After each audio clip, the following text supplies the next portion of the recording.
Great tombs that cover the land that may allude to the possibility of the existence of legendary figures. Numerous palaces that are attributed to monarchs that ruled particular areas of land. Why is it in our history and even in the very origin of our current civilization we have no shortage of the account of great kings? And I certainly don't want to limit it to the view of kings. There's been queens, there's been emperors, empresses, and many other powerful figures. But one of the titles that we see that is very limited in its usage is the title of King of the World.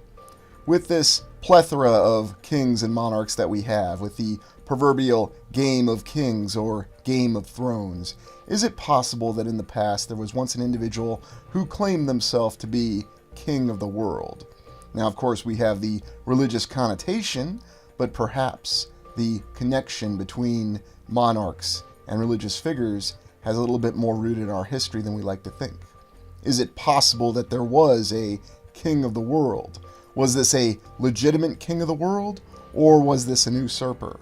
How exactly does this factor into our studies of the old world and the possibility of the existence of a civilization that predated ours, known as Tartaria? Today we're going to explore the account of the existence of the king of the world.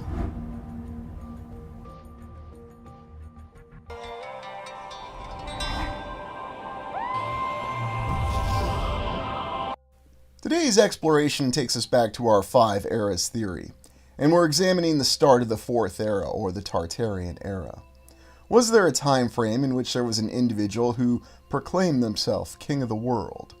And why is that significant to us? There's really no official account of anyone in our standard history who declared themselves the king of the world. There are numerous references to Jesus Christ being the king of the world, although Savior tends to be the title that's associated with Jesus Christ. We're looking at the actual official history, and the closest thing we can find is King Sargon of the very aptly named Neo-Assyrian Empire, who was declared king of the universe, king of all that is great, and about 17 other usages of king. One of the other interesting references, though, and here we're looking at some of the artwork that indicates the existence of Cyrus the Great, the founder of the Persian Empire. Now, we have many different names and overlapping names of empires and kings throughout history, and yet it's very difficult to actually define the historicity of these particular figures. In other words, we're talking about events that occurred thousands of years ago, and yet we seem to think that we have a very good idea of what transpired in detail thousands of years ago. Although, is it possible that perhaps the timeline is much more compressed than we like to believe? Why do we care about a king of the world? And how does it fit into our understanding of the five eras that we have? Is it possible that during the time after the reset, there was not a very coherent reset plan? That it really was the people that had survived the previous civilization trying to do the best that they could? Perhaps this would explain this particular fixation that we have in history with all the great events happening in the cradle of civilization, in the Mesopotamian basin, and so on and so forth. Why we have all these empires that we declare to be the root of our current civilization: Sumer, Babylon, Assyria, Neo-Assyria, and then all the way to the Persian Empire. Of course, the Persian Empire would contest the Roman Empire for control of the area. And there's still the continuous arguments between historians in terms of how much these respective empires had contact with each other, and even how much they were aware of one another. What's interesting to me about some of the documents that we have, if you can call them that, from the Persian Empire, is they do seem to have a very accurate record of all the nation-states that they had conquered and were paying tribute to the Persian Empire. How exactly could we have an accurate record of that? Is it a historical interpretation, or do we truly have an unbroken record all the way from that time frame? What I find interesting about it is it gives the indication that yes, there were numerous times when individuals took power, and whether they were operating as a warlord or a declared king, there's really no difference when we look at some time frames, they had the propensity to want to capture and conquer territories and force people to be subservient to them. It's also interesting to me that, according to different historians from different time frames, historians whose works we're constantly rediscovering, we have a good idea.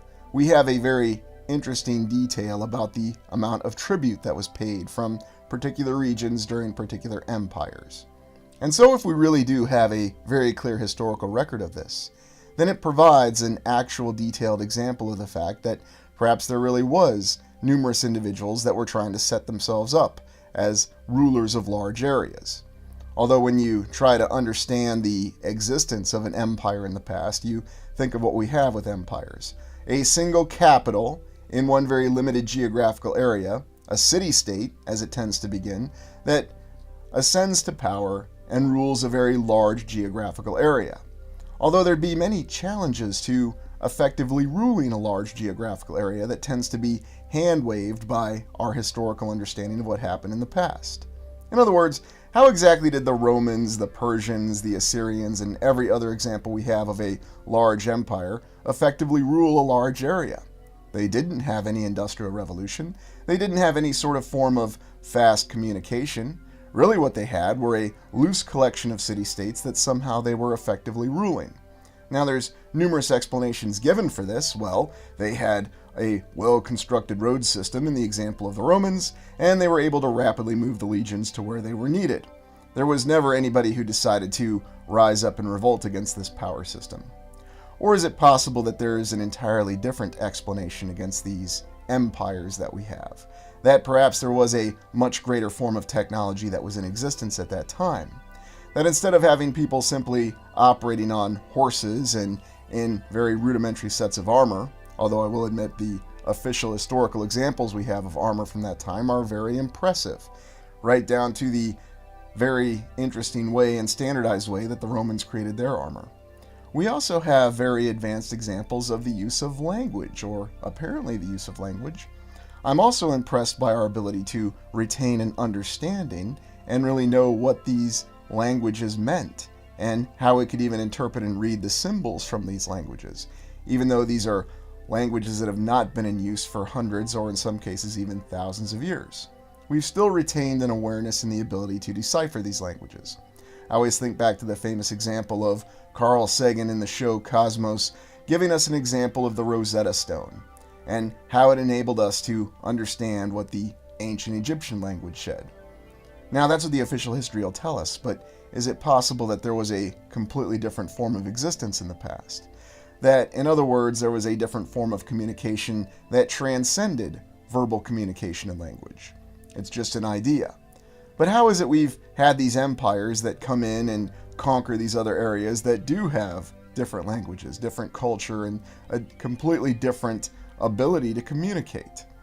One of the stated reasons that the Romans were so successful is that they made everyone want to be Rome. They exported their culture. Everybody wanted to wear togas and speak Latin. That's what the official history says, and you can find similar patterns that apparently applied to things such as the Persian Empire or all the other empires. Or they simply made it more effective to be a member of the empire. But how exactly were they able to effectively wield their power? When we think of the title of King of the World, is it possible that we're really looking at a time that followed a reset?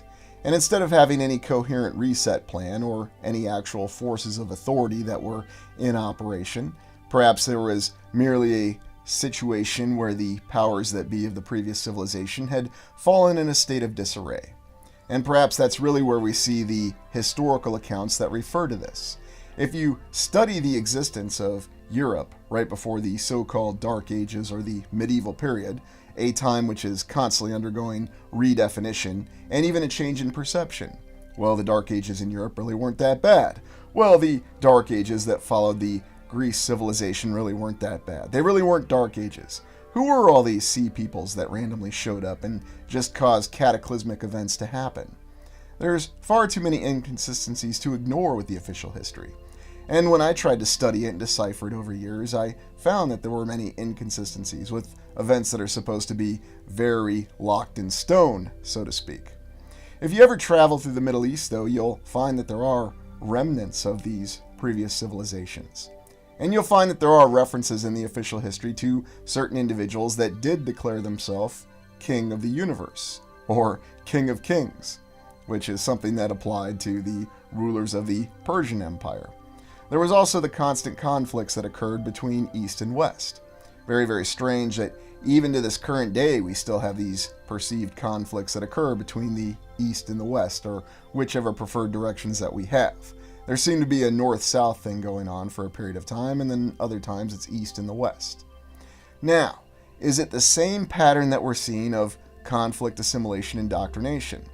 Was there really no process in place in the past, though? When the Persian Empire rose to power, was it really a separate empire as we understand it? Or was it just simply a group of warlords who were simply assimilating and assembling a brand new civilization from the ashes of the previous civilization? There's even the consideration that perhaps there was someone who was trying to express a very unique form of authoritarianism, a different kind of power than we've been led to believe that existed in the past. It's no coincidence that Thomas Hobbes, in his book Leviathan, where he posits the existence of a sovereign, which is his euphemistic term for a government that has complete and total authority over the group of people that it governs. And it's also no coincidence that Thomas Hobbes prefers that a monarch, in fact an absolute monarch, is the one who should have extreme authority over the people that they rule over. Now, he does acknowledge the existence of other forms of government, even a democracy, but in his book he prefers the monarch, and he prefers the fact that the government does have absolute authority over its people. It's also really strange when you look at the different interpretations of the conflicts that occurred in the past. For example, whether we're talking about conflicts from classical antiquity, the great battles between Persia and Greece, and the great battles between Rome and Persia, Rome and the Sassanid Empire, and Rome and the Parthian Empire, they're always translated into what we think of as a medieval artwork and art depiction. So why do we have all these different presentations for battles that occurred with forms of armor and technology that weren't even available at the time? Of course, the official history tells us that the medieval period, things had fallen apart after classical antiquity. They didn't have the same capabilities. They didn't have the same level of technology. That's why it was called the Dark Ages. Well, until we have another group of historians that tell us that it really wasn't the Dark Ages. So all these empires, all these different societies, all these different languages, all these different cultures, constantly clashing, constantly overlapping one another, the existence of empires, and that seems to be the one point that ties everything together. So the real question that comes down to all these examples is, how exactly is there any consistency with anything? It really sounds like everything should just be in a complete and total state of disarray and chaos, and there shouldn't be any order that's imposed on anything. Unless it's possible that the real base of power somehow exists outside of the physical order that we have. In other words, you could equate it to looking at two chess players. The actual players in the game of chess are not on the board themselves. They're simply moving pieces. And it doesn't matter to them if all of their pieces are destroyed or lost from the board. They'll simply set up a new board and begin a new game. Is that really the analogy that we have with the reset period? And so does it really matter if we have all these different groups that are in total chaos and disarray? Those that actually move the pieces can simply arrange things to begin a new game again. They have the ability to set up an entirely new civilization, and because of that, that civilization will then rule the entire next era until there's another reset. Again, these are all just different theories, but I think what's most compelling about the existence of the King of the World is it possible that there was ever one of these individuals who did somehow gain more awareness of what was really happening, that they had the ability to really try to revolt against the system as we understand it? And could these be these kings that we have recorded in our history?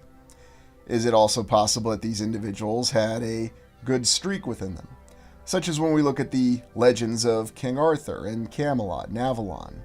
Those references indicate that it was a kingdom and a society that was based on equality to an extent, that it was based on a completely different form of existence and a different form of honor, something that did not exist in many of these other empires, where we have numerous accounts of atrocities being committed, entire groups of people being oppressed, and yet also favoritism shown to different groups of people. That always seems to be the same pattern, doesn't it? No matter which civilization that we have in focus.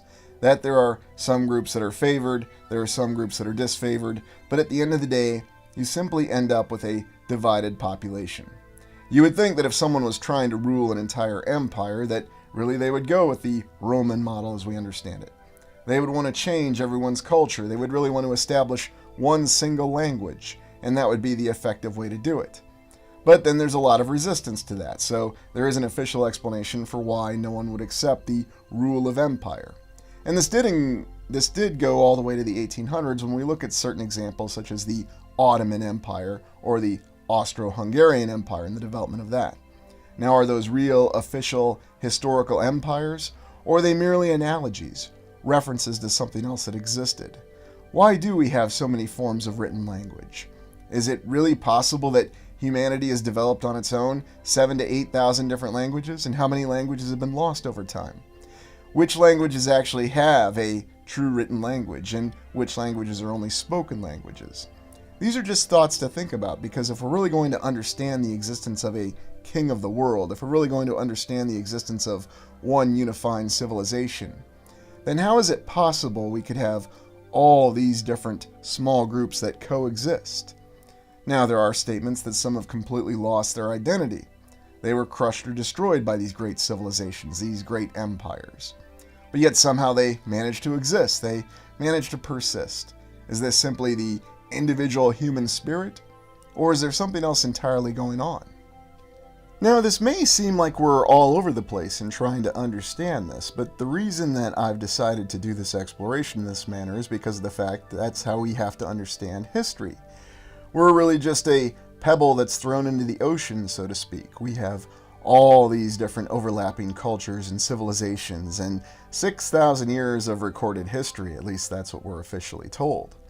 But how is it that we have some documents that survive from hundreds or even thousands of years ago that are on parchment or paper, our understanding of paper, and yet we're also informed that because of a use of cheap paper in the 1800s, that we don't have documents for the 1800s. It's one of those conflicting accounts that we have, one of many conflicting accounts. But this should be one that gets your attention a little bit more because we're talking about the very recording of events that occurred. And so it leaves incredible holes in our understanding of what the official history should be. Why is it when we study things such as the Persian Empire that we seem to have coinage, or even more notoriously, the example of all the coins in the Roman Empire, or even going back to the Roman Republic? Yet not a single one of these coins wanted to put a date, or a year more specifically, on any of these coins. Why is that? Yet there seems to be some sort of incredible inclination to put a date on every single building that was constructed in the 1800s, or at least the time frame that we think of the 1800s. These are the kinds of large-scale questions that come into account when we're trying to understand what really existed in the past. And why is it that there's no official historical reference to a king of the world? That's really one of the interesting omissions. Certainly with all of these kings and warlords, and I'll even say queens and empresses and emperors who came through the passage of history, and yes, there were plenty of women who were monarchs and also ascended to rule empires. There's no shortage of examples: Elizabeth II, Eleanor of Aquitaine, Irene. And so it makes you wonder what exactly the official history was, because we do have conflicting accounts in our understanding of what actually happened. Was there an individual named Alexander the Great who unified the kingdoms of Greece to challenge the might of the Persian Empire? Well, that's what the official history tells us, and it is a very compelling history. It also just happens to be a very compelling story. Now, I'm not suggesting that that's all it is, it's just a story and it was all made up. But why does it feel like there are certain detailed events that do have this, how shall we say, dramatic interpretation to them? And the explanation will be, well, because we do have to fill in the gaps of history with things such as legend and myth.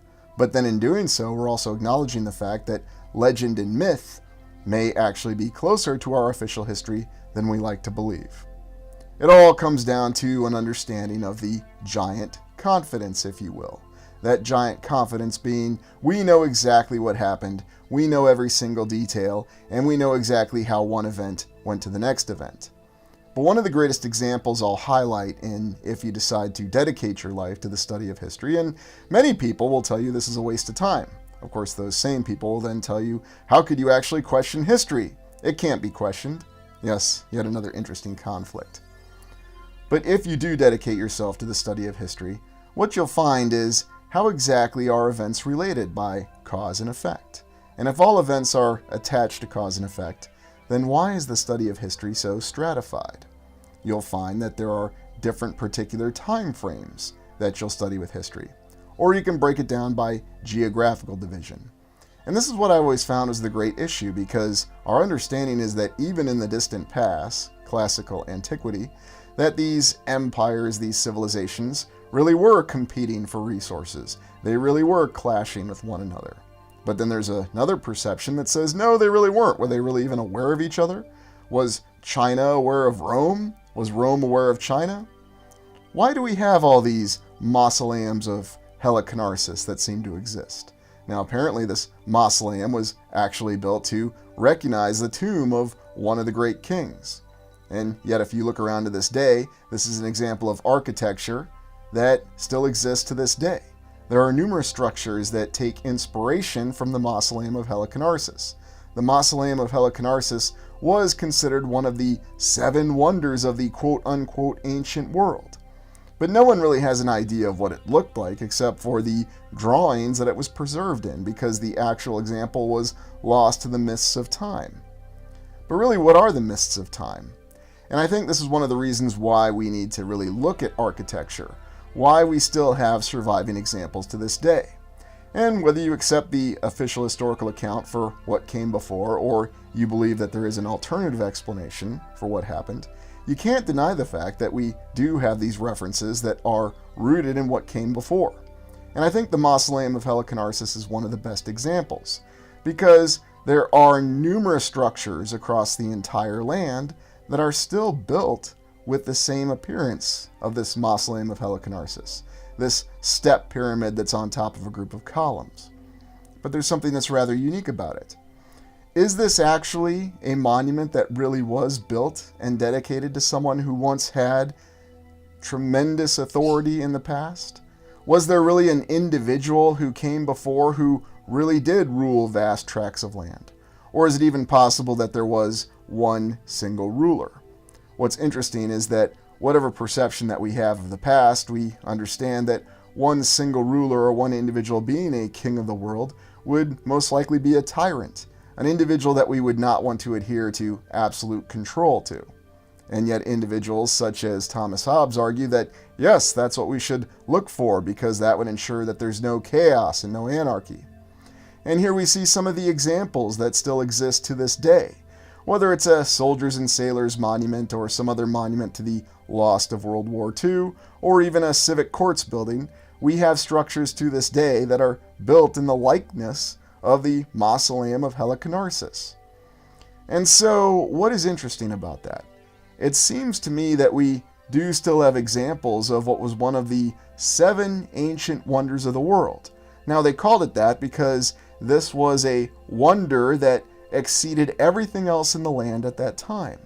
Something that was beyond understanding of existence in the ancient world. And something that the entire world should look to as an example of the greatest achievements of humanity.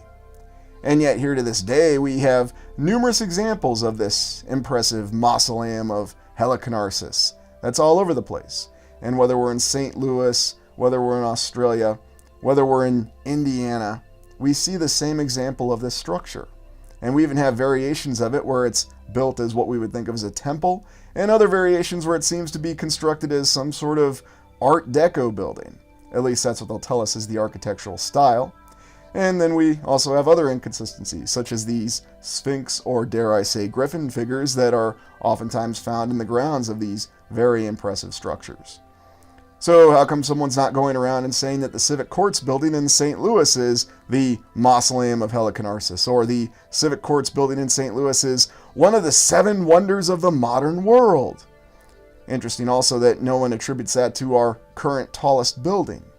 And why is that? Well, those are probably not considerations we should be thinking about. We should just accept what we're told and not ask any questions about this.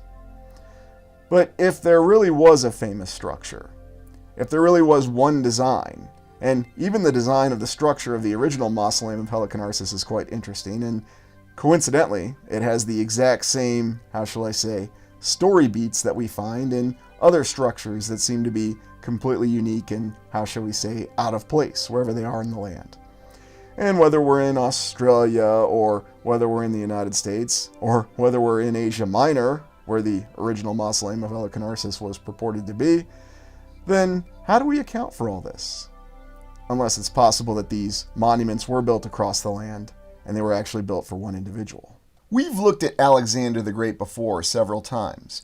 The official history tells us that this was a Macedonian king, what was considered one of the rural kingdoms of Greece, if you go off the official history, who unified Greece and then led a conquest that included overrunning the entire Persian Empire at the time. But we have other great leaders from the past who achieved incredible things in a very short timeline, such as the namesake of this channel, Lucius Aurelian, an individual who, well, despite only being emperor for 5 years, managed to win a 3-way civil war in Rome, fight off numerous barbarian invasions, reunify the empire, reform the currency, build several temples and incredible walls that endure to this day, and then be prepared to launch an invasion of what is today, well, Persia, Iran. All that in a 5-year period.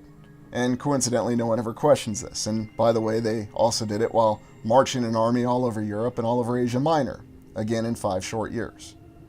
Now, whether these are the same individual or whether these are different individuals is irrelevant. We oftentimes attributed Alexander the Great to being one of the candidates for the king of the world, even though none of these individuals, according to official history, ever came close to ruling the vast tracts of land that we understand to encompass the entire world. So is it really that meaning, or is it merely a reference in a title that no one ever actually had the hubris to declare themselves as king, emperor, or queen, empress of the world? It's fascinating to consider, though, in the past that no one ever had that, except, of course, for that King Sargon II of the Neo-Assyrian Empire, not to be confused with Sargon from Star Trek. But all these incredible infrastructure achievements, all these impressive defensive fortifications, which is intriguing because modern military analysts will tell you that defensive fortifications are merely a monument to the stupidity of humanity, but we have nothing but examples of defensive fortifications, to include what bastion forts or star forts are really supposed to be. And all these incredible and impressive walls that have been constructed all over the land. Hadrian's Wall, the Great Wall of China, the Gates of Alexander, or whatever they really are. And we've looked at this before, where we came to the conclusion that perhaps this was a commander of the previous civilization who is simply trying to forestall its final collapse, the end game, if you will, for the collapse of the previous civilization. But how does it fit into the early 4th era with the concept of the king of the world? Is it possible that there could be a different interpretation of who Alexander the Great or Lucius Aurelian or even Belisarius really were? Were they actually commanders that were trying to carve out a new civilization with themselves as despotic ruler? There do seem to be some indications of that. But is it really these figures, or is it an entirely different figure? Again, someone else that is simply not mentioned in history. Someone that is not allowed, or perhaps I should say, not encouraged to be mentioned in our official history. No name, no reference to this individual that truly declared themselves as king of the world. Now, how would they actually go about doing that, and what would really be the nature of this individual? Well, that's where we have the great conflict in understanding, because we go off of Thomas Hobbes' book, Leviathan, and Thomas Hobbes is telling us that the worst thing that can happen for a civilization or humanity is to be in a state of anarchy, chaos, disarray. The official history says that Thomas Hobbes wrote this book in response to the English Civil War, and so he preferred a strong, absolute monarch, the sovereign, as he euphemistically calls it in his book, who has total authority over the people that they rule over. And it even says in the book that the people, once they agree, whether they just simply agree passively or not, it's irrelevant, to being ruled by this monarch, that they should not have the authority to overthrow this absolute monarch. And that's the whole reason, the whole mentality with this total authority. But then as we understand it, being under the rule of one single tyrant is completely bad. And no matter how terrifying things have become in our recent history, it seems to be a universal consensus. Yes, funny how we have that mentality that goes back to the concept of King of the Universe from the Neo-Assyrian Empire. Did they really call themselves the Neo-Assyrian Empire? I mean, is there going to be some time where we have a term called Neo-America?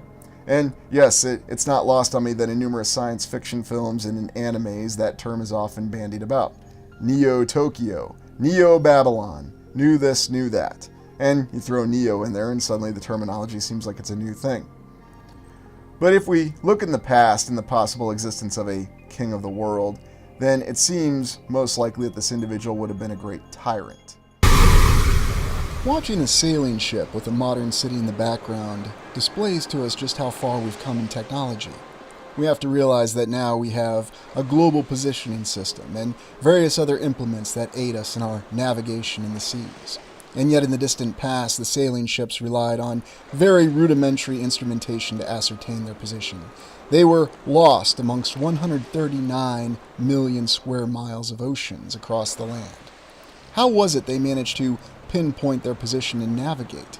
We also have to realize that through our explorations, we've seen many incomplete maps of the land that they utilized in their navigations. We were always touched by the amazing bravery that these ancient mariners showed by exploring lands that they didn't know, facing great terrors that they couldn't possibly imagine. And yet, these were the individuals that history informs us enabled us to map and understand the extent of our lands, our realm, or our world, however you want to look at it. Today we're going to examine their account and determine exactly what transpired when it came about to understanding our world and mapping it and understanding the nature of the land when we explore the very depths of the age of discovery.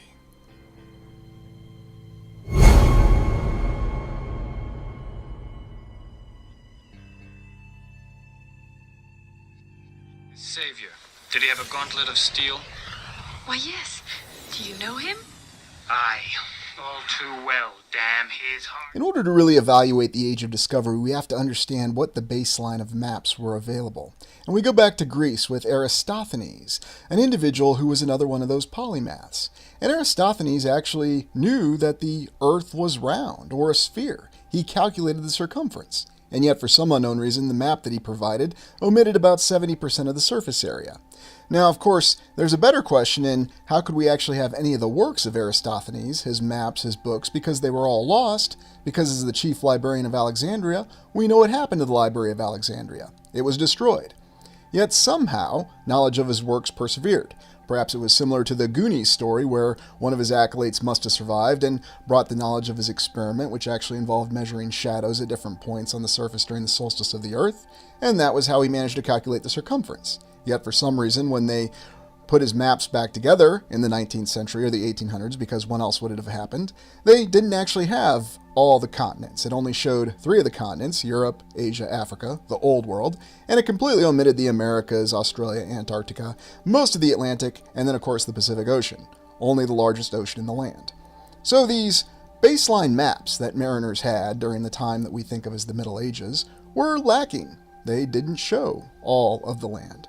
We also have to look at the original sailing ships that they had, and we think of these as very rudimentary designs. They relied exclusively on wind power and rudder, and very limited instrumentation to determine their position, whether it was the baseline sextants, and yet we have conflicting accounts that indicate that they did have more accurate and adequate instrumentation available. It's rather strange.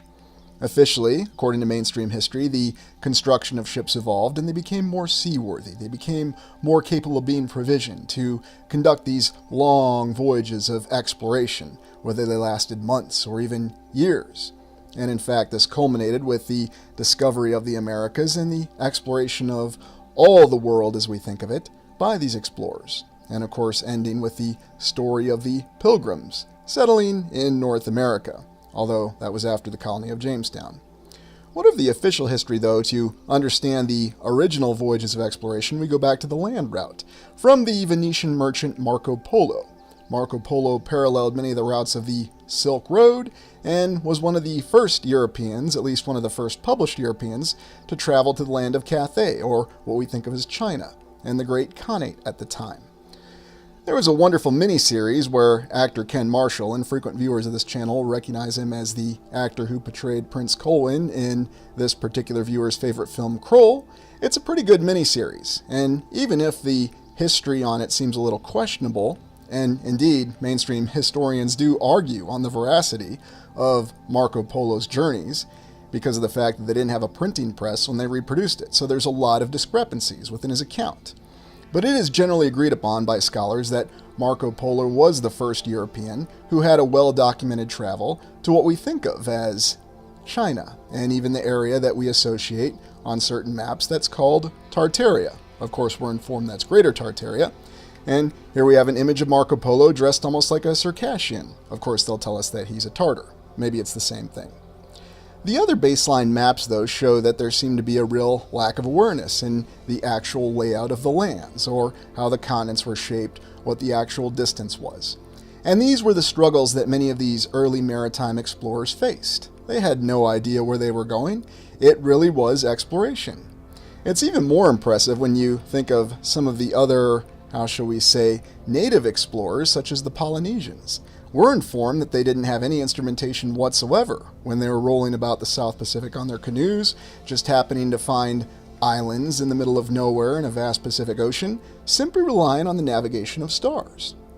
We also think of the first circumnavigation officially of the planet, the globe, which, remember, Aristophanes proved, by Ferdinand Magellan.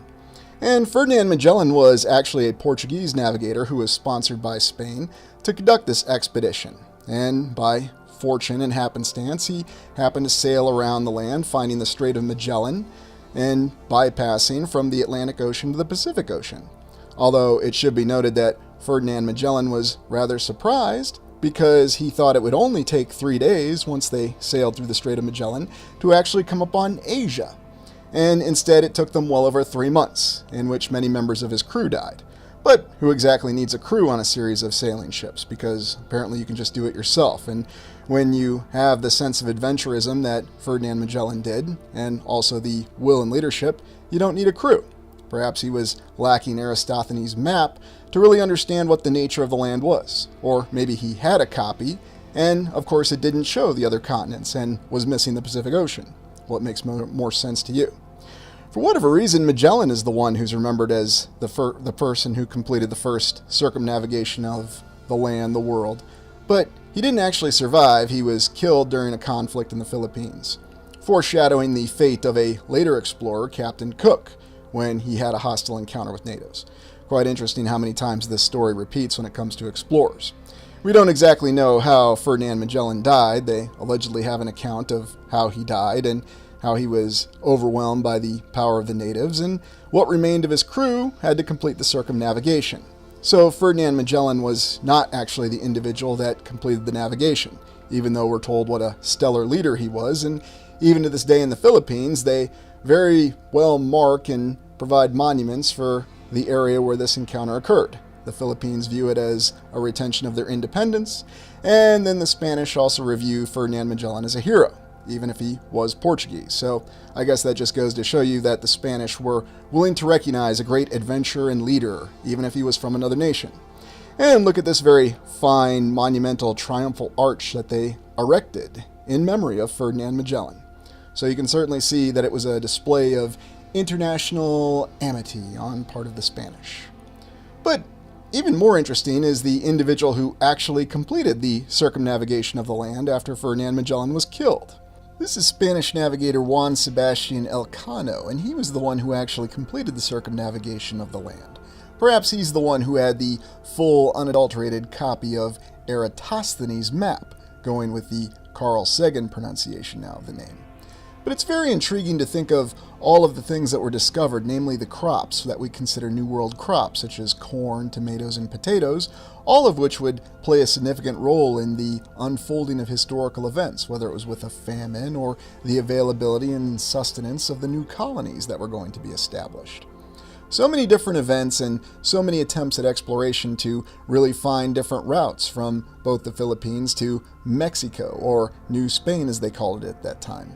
And many of these expeditions were failures, namely because of the fact that officially there was no Panama Canal in existence at that time. The only way to go from the Pacific to the Atlantic and vice versa was to sail through the Strait of Magellan, or go around the Cape Horn, which is a very treacherous passage and continues to be to this day. Although with modern sailing implementations and instrumentation, one would think it would be a more simplistic matter. There's also the fact that we have established sea lanes in several of these areas, and there are ships that travel. It's also interesting to consider the age of exploration concerns the Russian explorations into Siberia. And it is very well documented that Russian explorers pushed eastward using the river system to explore the great unknown frontier of Siberia. It's another very intriguing aspect when we consider all the areas that are the new lands of the New World were discovered, and quite recently according to the official history, because most of these areas we're told were discovered, explored, and mapped from 1500 onward. Most of them are 500 years old or newer. Now, of course, we don't want to overlook the indigenous populations that already existed within these lands, and yet, once again, it's another conflicting account. Because we have many of these survival stories where we have these explorers going to exotic areas and mapping out areas of the land that had never been seen before and encountering terrifying things such as polar bears and other horrifying necessities of life. And yet, oddly enough, we also see very well developed and architectural wonders when we look at some of the paintings and the drawings of what was available in Russia and even Siberia at that time when they began their explorations. We'll be coming back to doing exploration specifically on the land route explorations of Siberia because it's quite interesting. And it should be noted that even Russia and Siberia to this day do not escape the modern miracle of architecture and construction. Why, this could be a Holiday Inn anywhere in the United States, or an apartment building. So once again, you can see that the majesty of the current era pervades across the land. But the explorations are interesting when we consider what the sailors really endured. We, of course, have the story of Christopher Columbus, and yet another series of unfortunate Spaniard explorers who are overlooked in the roles that they played with these discoveries. And then there's also the baffling view of Columbus that persists to this day. We even have the mixed account of the concept of Thanksgiving, when the Pilgrims worked so well with the Native Americans and they shared a bountiful harvest. Of course, we're told that many elements of this story are simply myth or fantastical. So once again, it becomes difficult to ascertain exactly what the real history is and what isn't. And let's look at Captain Cook, who explored the Pacific. And so after all these centuries of exploration from the 1400s to the 1600s, we finally come to the end of the era of exploration with Captain Cook. Captain Cook was a British explorer in the 1700s who had earned his initial commission in the Royal Navy and even earned his reputation by being a wonderful cartographer, a navigator.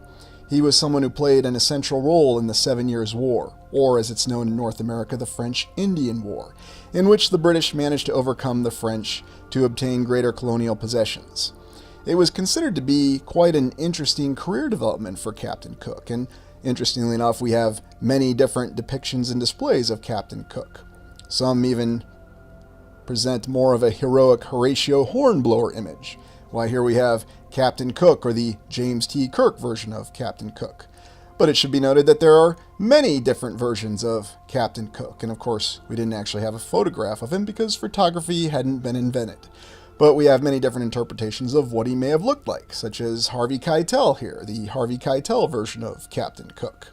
Very interesting that there are many different ways to look at this famed British explorer who was the one who helped the British win the 7 Years' War.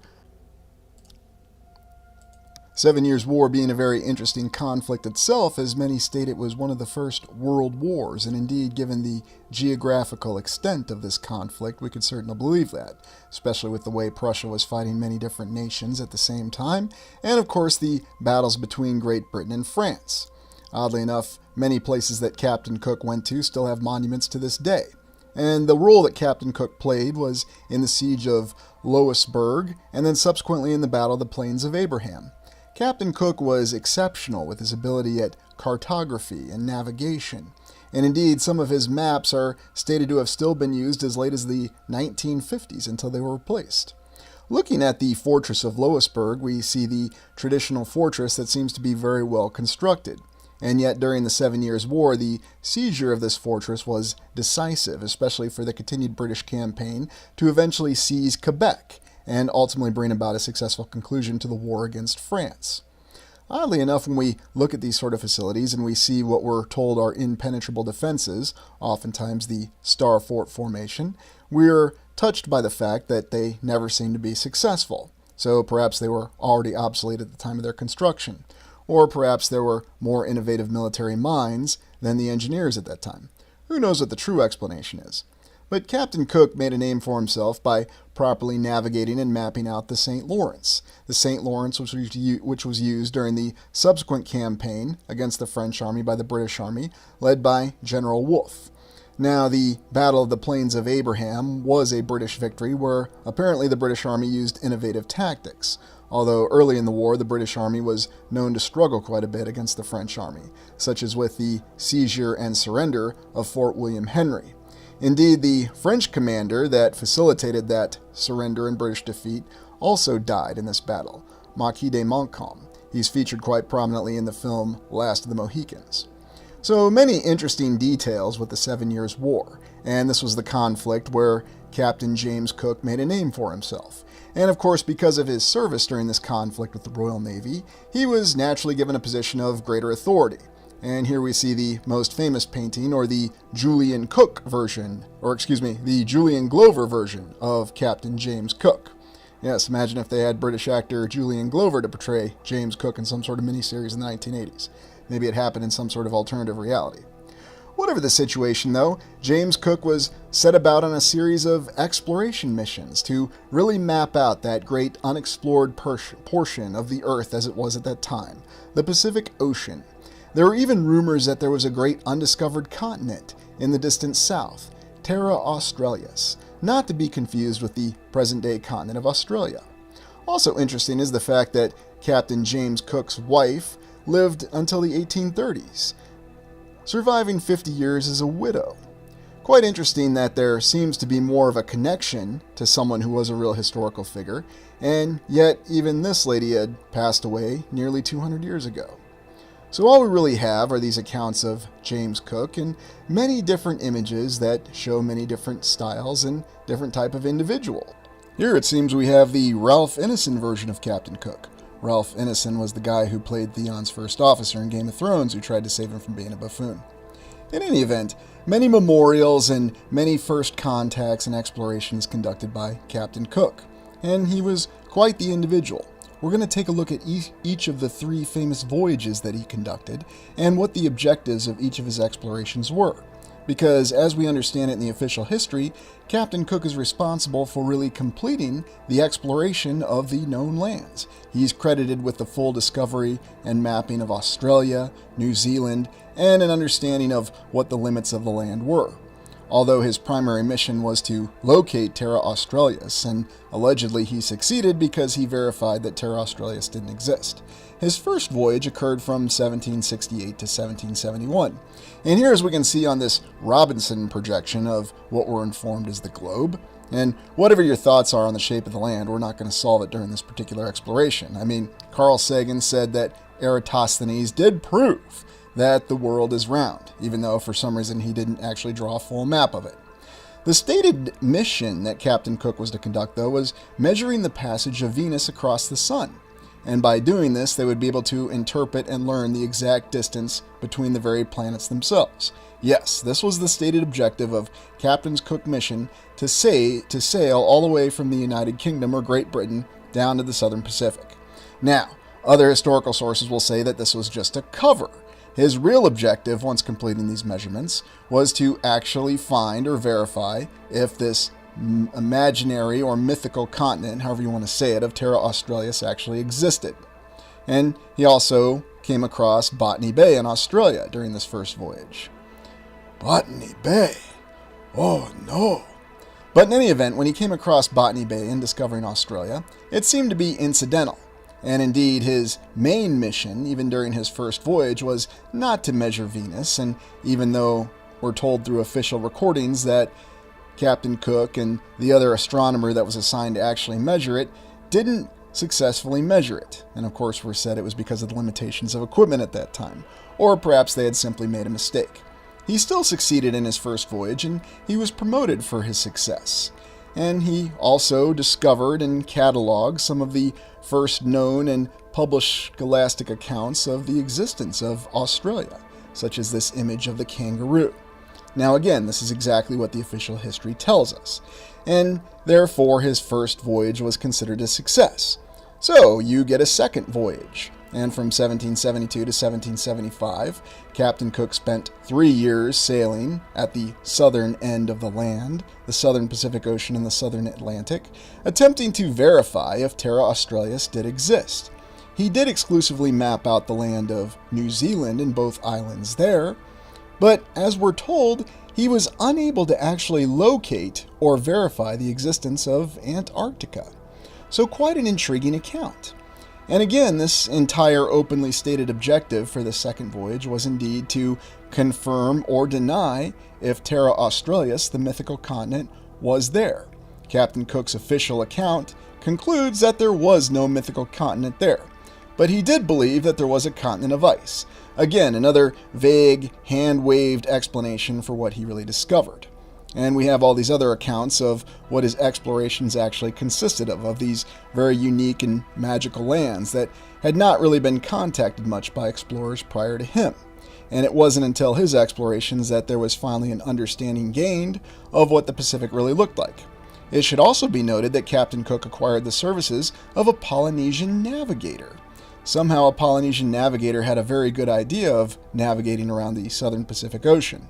What's interesting, though, is again we have a conflicting account. The conflicting account being that the Polynesian navigators relied exclusively on the stars to navigate, and yet this one particular individual that Captain Cook and his crew picked up and used for his navigational awareness of the South Pacific, he somehow was able to draw out a map that showed Captain Cook exactly where specific islands actually were located.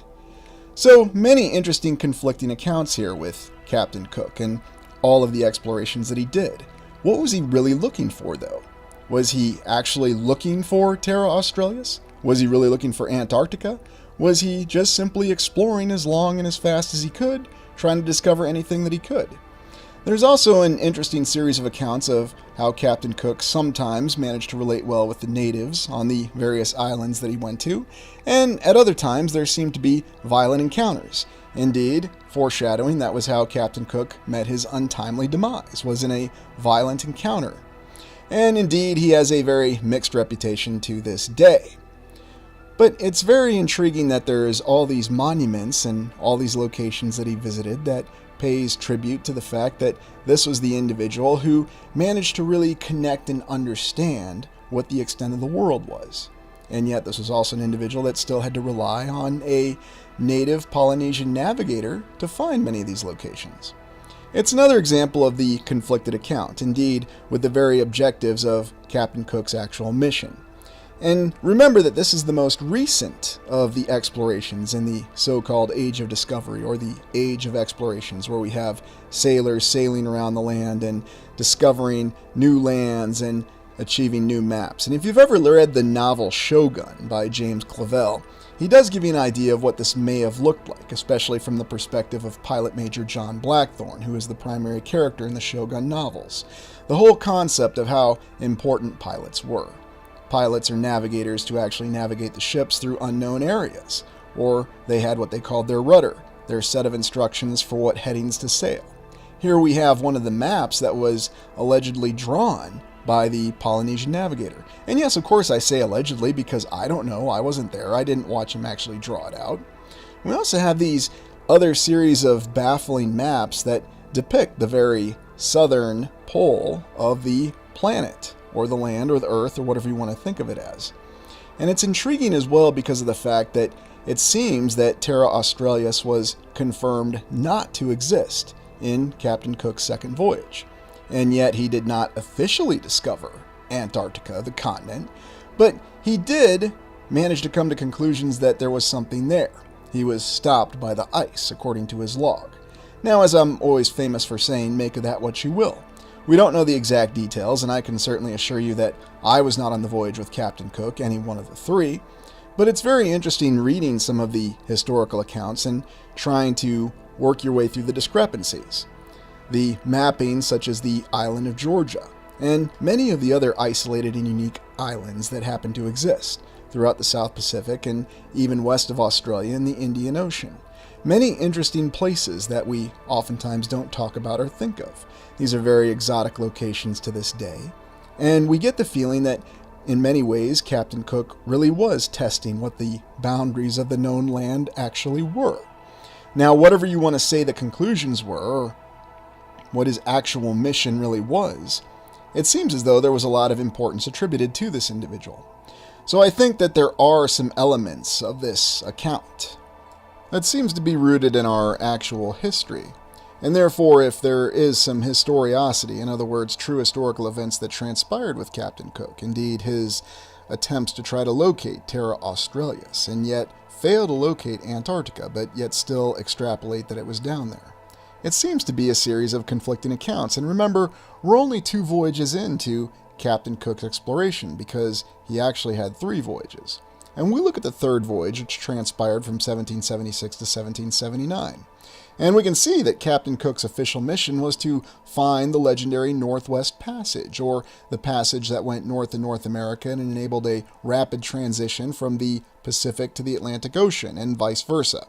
You might recall that in our previous explorations, many attempts to locate this Northwestern Passage met with disaster, especially with the subsequent Franklin expedition that occurred nearly 80 years later. During this voyage, Captain Cook came across the Hawaiian Islands, and one of his officers, an individual by the name of William Bligh, actually made these sketches and these maps. We even have accounts that Captain Cook went into the Chukchi Sea trying to locate the Northwest Passage, but he had no choice but to turn around when he came across vast blocks of ice, which is what one would expect when they're operating that far north. It's also the interesting account that during Captain Cook's voyages, here we have an image of William Bligh, who was on this particular voyage, that Captain Cook had developed an instrument that enabled the more proper measurements of longitude, or east-west distance traversed, or a ship's position fixed. So once the ability to fix latitude and longitude, a ship anywhere in the ocean could fix its exact position. We also realized that it was during the 3rd voyage that Captain Cook began behaving erratically. He seemed very frustrated by the fact that he couldn't find the Northwest Passage, and when they went to Hawaii, he ended up in a dispute with some of the islanders by kidnapping their primary chief, leading to a violent conflict, and much as his explorer predecessor, Captain Cook met his untimely demise at the hands of these natives when they killed him. They, of course, still respected his body because he's Captain Cook, and anybody knew exactly how awesome he was. At least that's what the official historical account says. So what can we really make of all this, these voyages of Captain Cook? From 1768 to 1779, 11 years of sailing all across the known oceans, trying to determine the exact extent of certain lands and locating lands that may or may not have existed. Also looking for other passages. Indeed, locating Terra Australis was something that was a known objective for many explorers. There were many legendary lands that were located at the extreme southern latitudes. And yet it should be noted that officially Captain Cook did not locate Antarctica. He was also tasked to try to locate the legendary Northwest Passage, and it was on failing to do so that he seemed to have a loss of heart. There is also accounts that he may have been suffering from sickness or some sort of stomach ailment, and this is what caused these issues. So was this really an age of discovery or rediscovery? It's very odd when we look at all these extreme locations that these explorers visited. The account of the first circumnavigation with Ferdinand Magellan, or Elcano, whoever we want to give credit for it, is very intriguing because of the fact that we're informed that historically, a polymath from Greece had actually determined the full circumference of the Earth over 2,000 years ago, but for some reason did not have a surviving map. Of course, we can attribute that to the fact that this individual, who was the chief librarian of Alexandria, lost all their works, all their books, and all their maps when the Library of Alexandria was destroyed. But then we also have to consider the historical criticism with the fact that how could there be any knowledge of Eratosthenes, or however you want to pronounce his name? Because yes, it depends on which doctor, which lecturer you're listening to, much like with many other things. But what do you think was the real objective behind these missions of exploration? And do you believe we've actually mapped out the extent of all the known lands? Or are there other lands? Let me know what you think. Please like, comment, and subscribe. Thank you for joining me. It seems clear that in many fields, Eratosthenes was alpha. He was an astronomer, historian, geographer, philosopher. This is absolutely fascinating.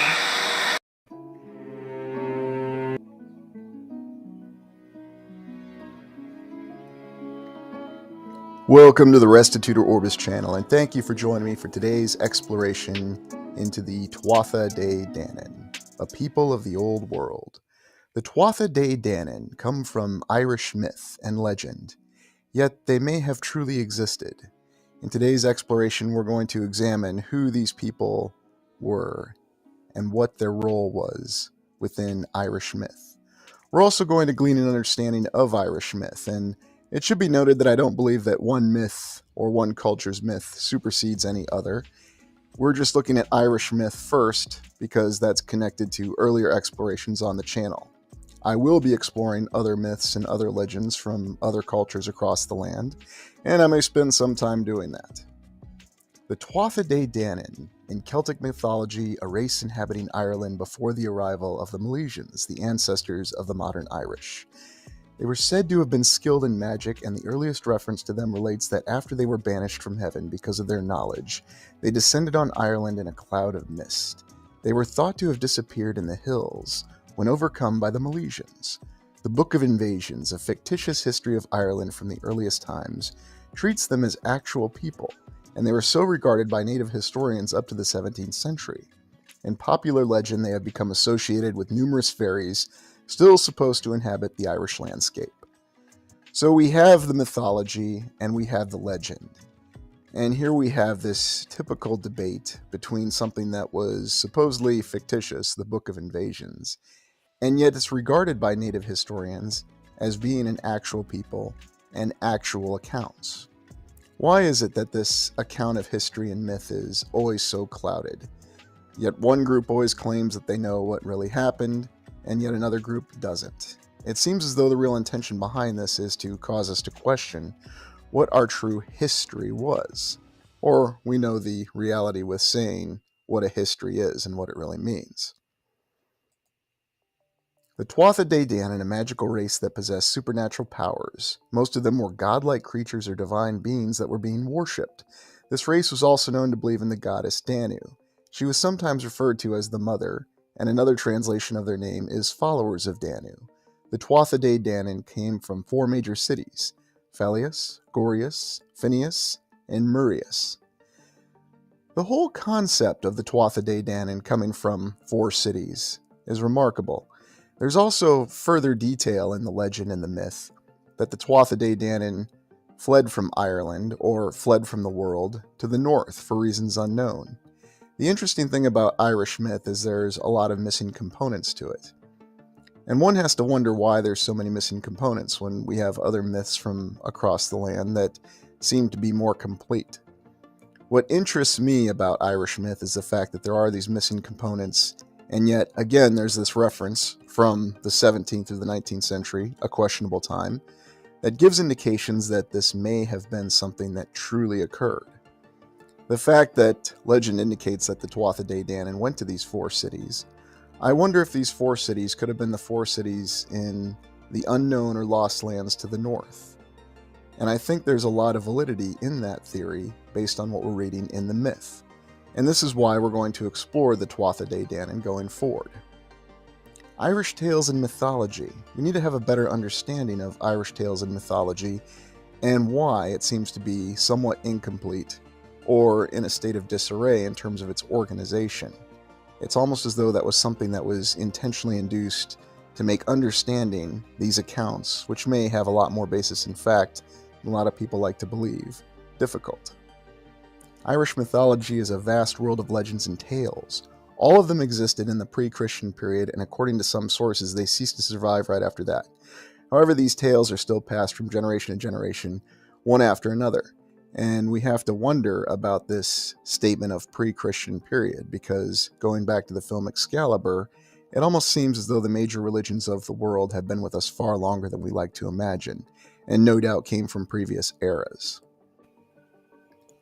The organization of Irish mythology gives us some clues in terms of why it seems the contemporary world we live in wishes to keep it in a state of disarray.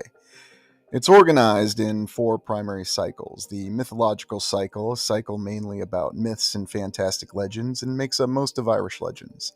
And this is the world that you'll find the legends of the Tuatha De Danann. Yet they do also appear in the other cycles, most notably the Finian cycle.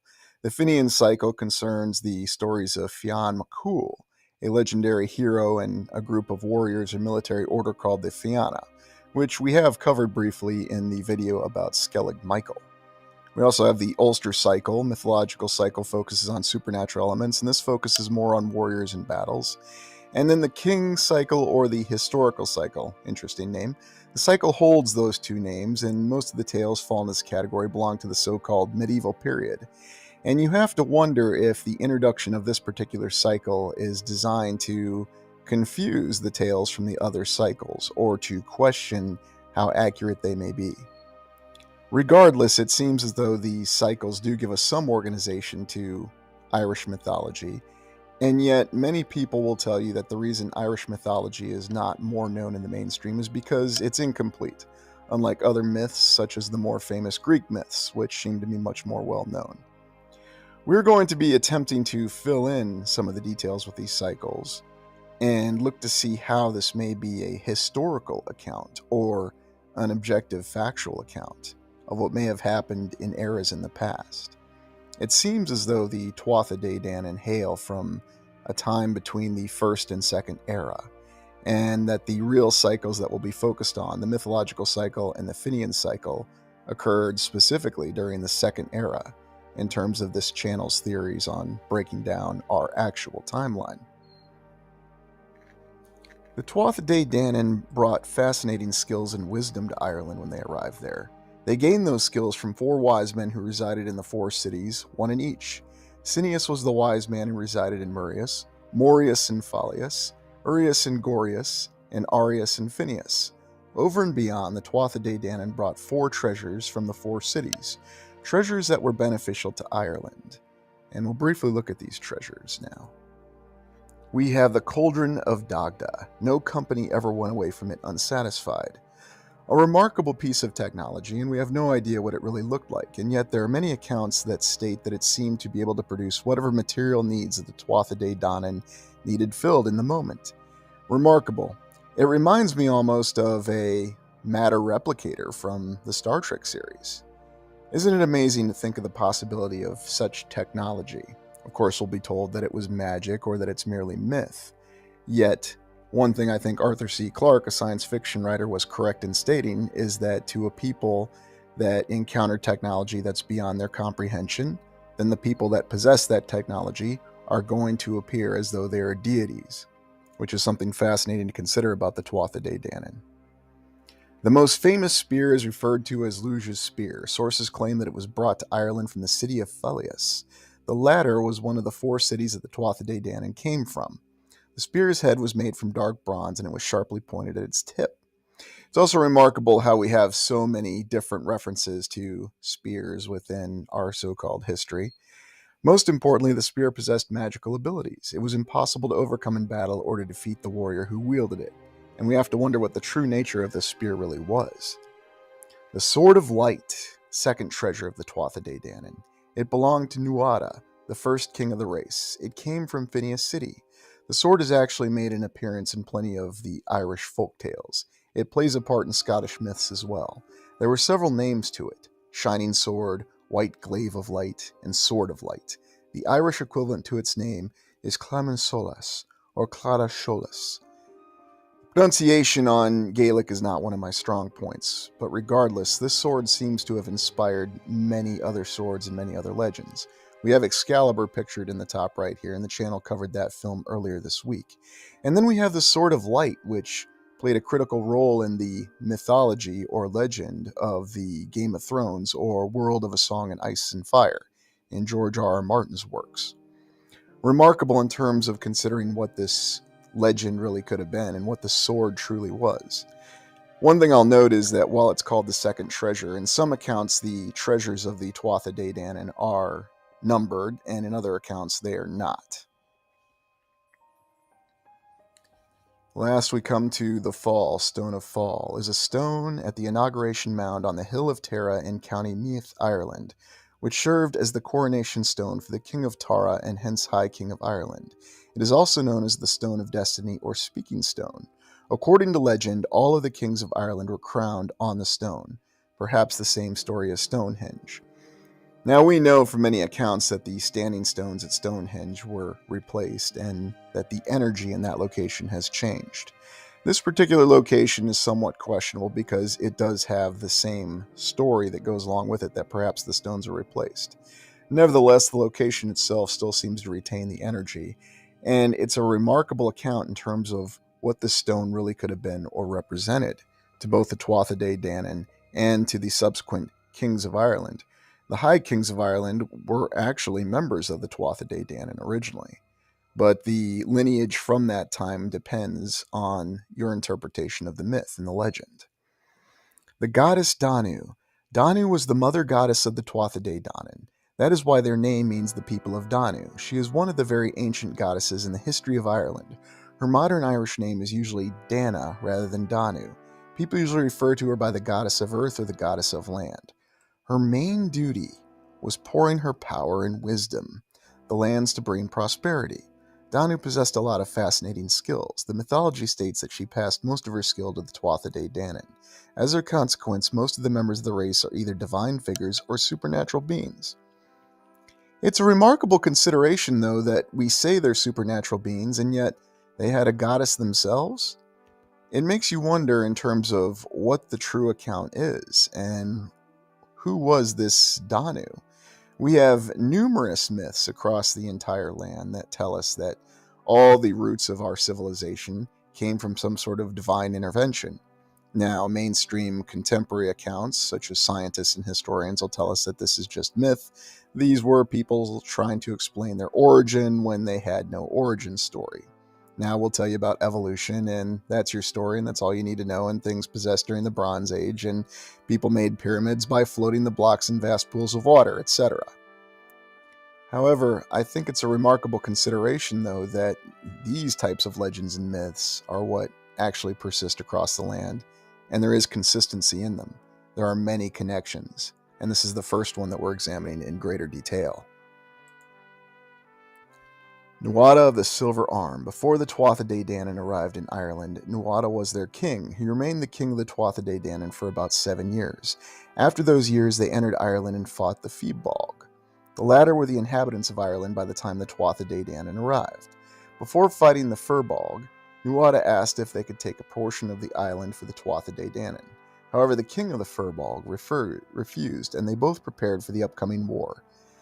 That was the Battle of Mog Torrid, where the Tuatha De Danann won. Unfortunately, Nuada lost his arm in this battle, and 50 soldiers carried him out of the field by Dagda's orders.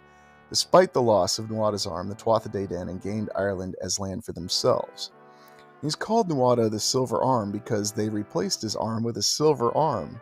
Isn't that a remarkable consideration in myth? Was it really just a silver arm? Of course, we'll be told that it was magic that animated this silver arm. Or was there some sort of technological component that was behind it? You have all these references to these remarkable aspects, and someone will just tell you that it's just a perspective, that you've been reading too many science fiction books and you're trying to assign these rational explanations for what may have happened in the past. And yet these references are just far too many to simply ignore, and it's what makes the Tuatha De Danann a very interesting tribe, race, people to consider. And it certainly indicates that they were an old world people. The Fomorians, a ceaseless wheel of war and peace. During the 7 years of achieving the perfect arm of Nuada, Breas was the temporary king. However, he wasn't purely from the Tuatha De Danann. His mother belonged to that race, but his father was a Fomorian. Probably his mother's origin was the reason he made it to the kingship. Nuada had to pick up where he left off. He retook the kingship, however, they were no longer as peaceful as they were. Breas seemed to be bitter about having to leave the chair, and was by all means an unpopular king, who favored the Fomorians over his people. Thus he initiated a war with the Fomorians against the Tuatha De Danann. There were also still refugees of the Furbolg around the area. They supported the war since they were enemies of the Tuatha De Danann. Balor was the leader of the Fomorians. He was giant and incredibly strong. Also, the Irish traditions claim that he had only one eye. However, that did not affect his strength. In that battle, Balor succeeded in killing Nuada, the king of the Tuatha De Danann. However, he died as well. Luj Lavhada was the champion of the Tuatha De Danann. He managed to avenge Nuada's death by killing Balor. Remarkable, this account of the Fomorians, and when we look into them, they seem to be yet another account of what's likely a corrupted group of human beings. And there are many unique details about giants, twisted creatures, and other aspects of the Fomorians who fought the Tuatha De Danann. Was this potentially in the Second Era? Was this more of a historical account or an objective account? There seem to be indications that it was. The Battle of Ventry. We alluded to the Battle of Ventry in the exploration of Skellig Michael, the great battle between Fionn McCool, the leader of the Fianna, and Dare Dawn, the king of the world. This seemed to be some sort of major event that occurred towards the end of the Second Era. And it's a remarkable account because we don't have a lot of information about who Dare Dawn, the king of the world, was. Yet there are allusions and other myths that indicate that someone existed as a king of the world. Now here I've used an old artistic picture of Alexander to represent Dare Dawn, because I believe that there's a lot of consistency in accounts, and in my humble estimation, the true objective historical account of Dare Dawn may as well be Alexander the Great, because we just arbitrarily proclaim that some things have more so-called historiosity in them than others. We're going to be exploring the Battle of Ventry in great detail, and it's an upcoming exploration to consider what it may have represented in the Second Era and what was truly at stake, especially when we consider the fact that there were accounts that Dare Dawn had conquered every land except for Ireland at the time. What became of the Tuatha De Danann? The sway of the Milesians. The Milesians was another race that existed in ancient Ireland. Legends refer to them as the Sons of Mil. In ancient times, when the Tuatha won the battle and took over, they had a deal with the Milesians.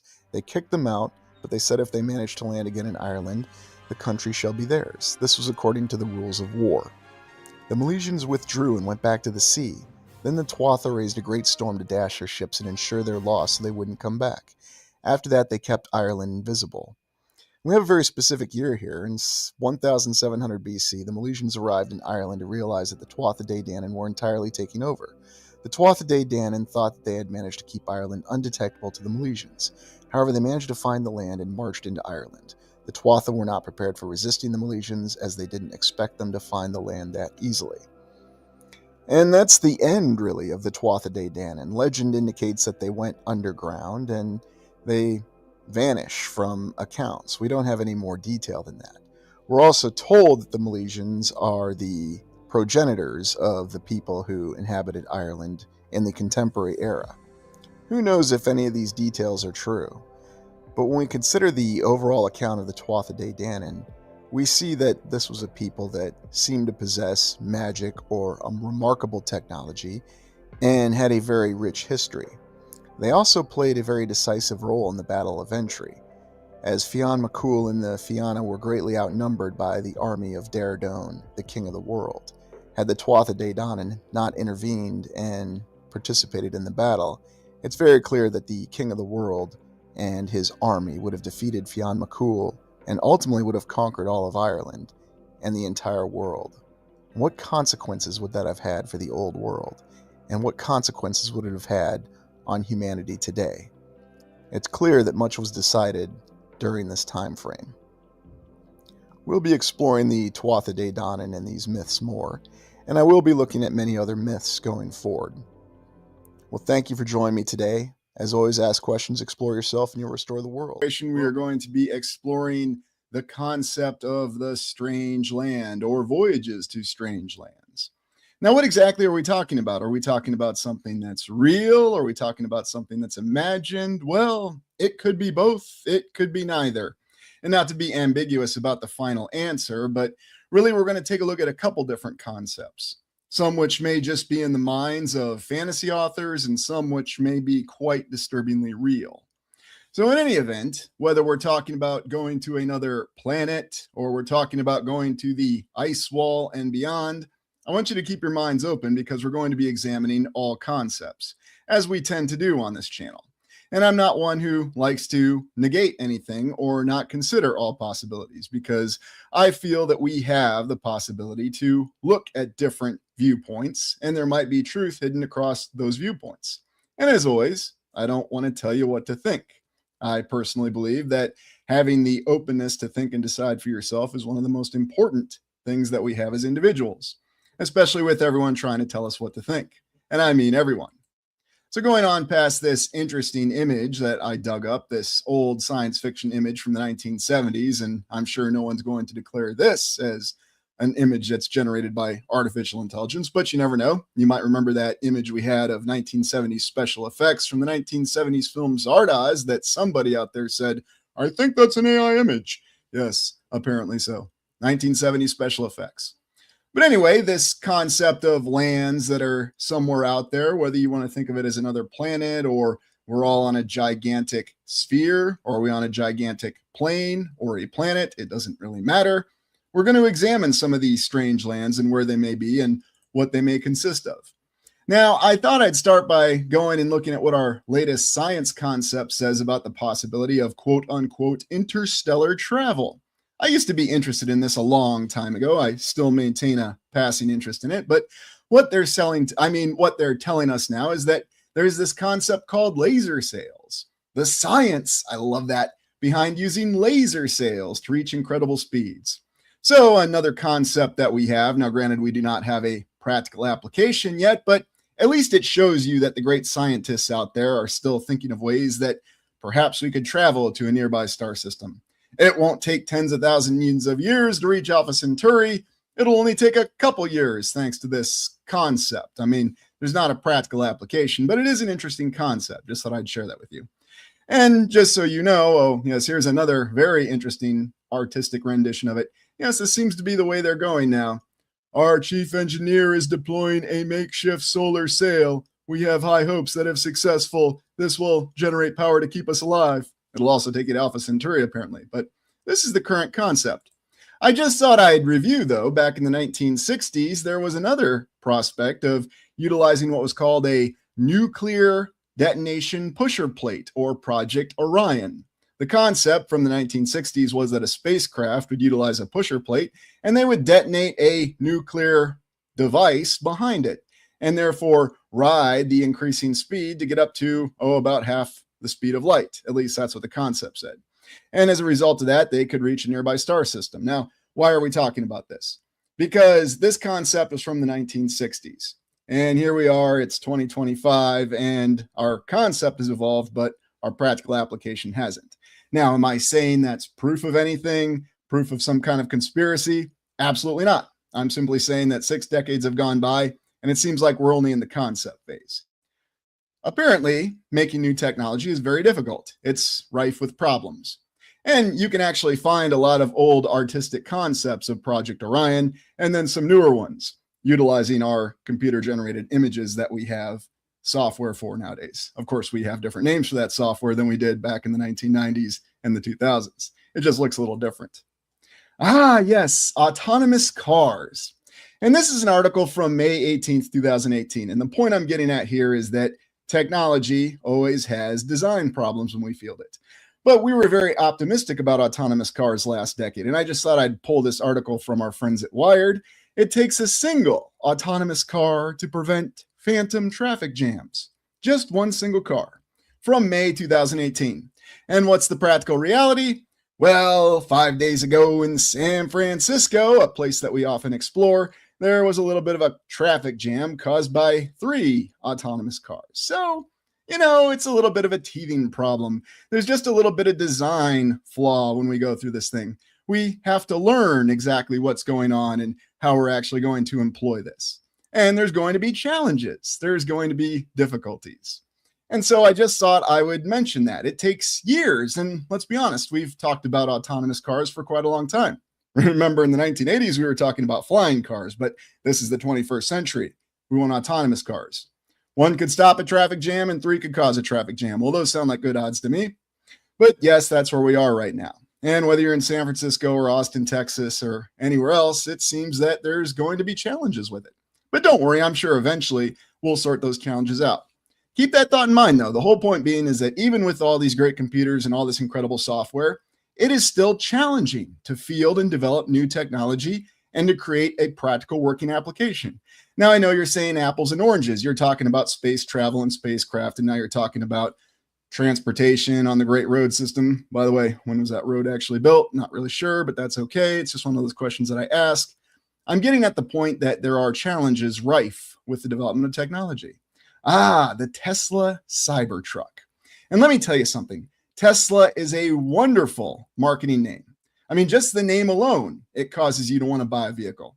Let me ask you something. Would you buy this vehicle if it was called an Edison? Would you buy a car if it was called an Edison? The answer is no, absolutely not, because you don't associate Edison with certain things.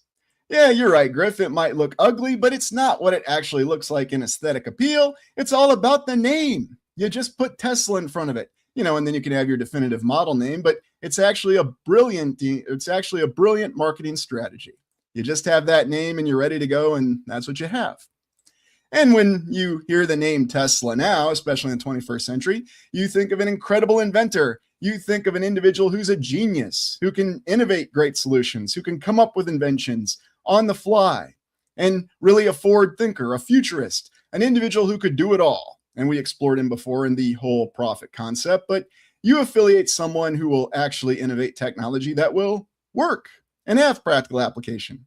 I mean, I'm kind of surprised we're not going back and saying that he was actually the one who invented the internet. I mean, we kind of have the hint that he did, but there was some other guy that took credit for it in the 2000s. I can't remember. It's been a long time since I watched South Park, but anyway, not to use that as a source. But it's all in marketing. You hear the name Tesla and you think amazing cutting edge technology. It doesn't matter if the aesthetic appeal of the vehicle is not that great. It's a Tesla. It couldn't possibly go wrong. You would never buy this if it was called an Edison. No, absolutely not. You think of somebody who cheated. You think of somebody who'd throw together some schlocky vehicle just trying to make a profit. But when you call this a Tesla, it doesn't matter. Everybody thinks it's an amazing vehicle. It's all in the mindset. And maybe it is an amazing vehicle. It's not for me to say. By the way, going back to that analogy of marketing, there is actually a restaurant called Crocs. If you ever saw The Founder, starring Michael Keaton as McDonald's founder Ray Kroc, he talked about the value of marketing. Nobody'd want to eat at a place called Crocs. Well, apparently in Virginia Beach, there is actually a place called Crocs. And it looks like they got a good bourbon selection. Well, that'll get anybody in. This is what it actually looks like. Very, very interesting artwork on the side of it. I'm not really sure what food they specialize in because I'll be honest with you, I'm with Michael Keaton as Ray Kroc, who'd really want to eat at a place called Crocs, but I'm sure they do good business. I'm not turning you away from them, just making the reference. There is actually a place called Crocs. So maybe somebody's actually designing a car called the Edison. Remember on Top Gear when they made the Jeff? Yeah, I sure do. And, here is Tesla's state funeral that he got. People say that he died and nobody knew about him, but he got a big state funeral, and apparently the entire nation was saddened by the whole matter.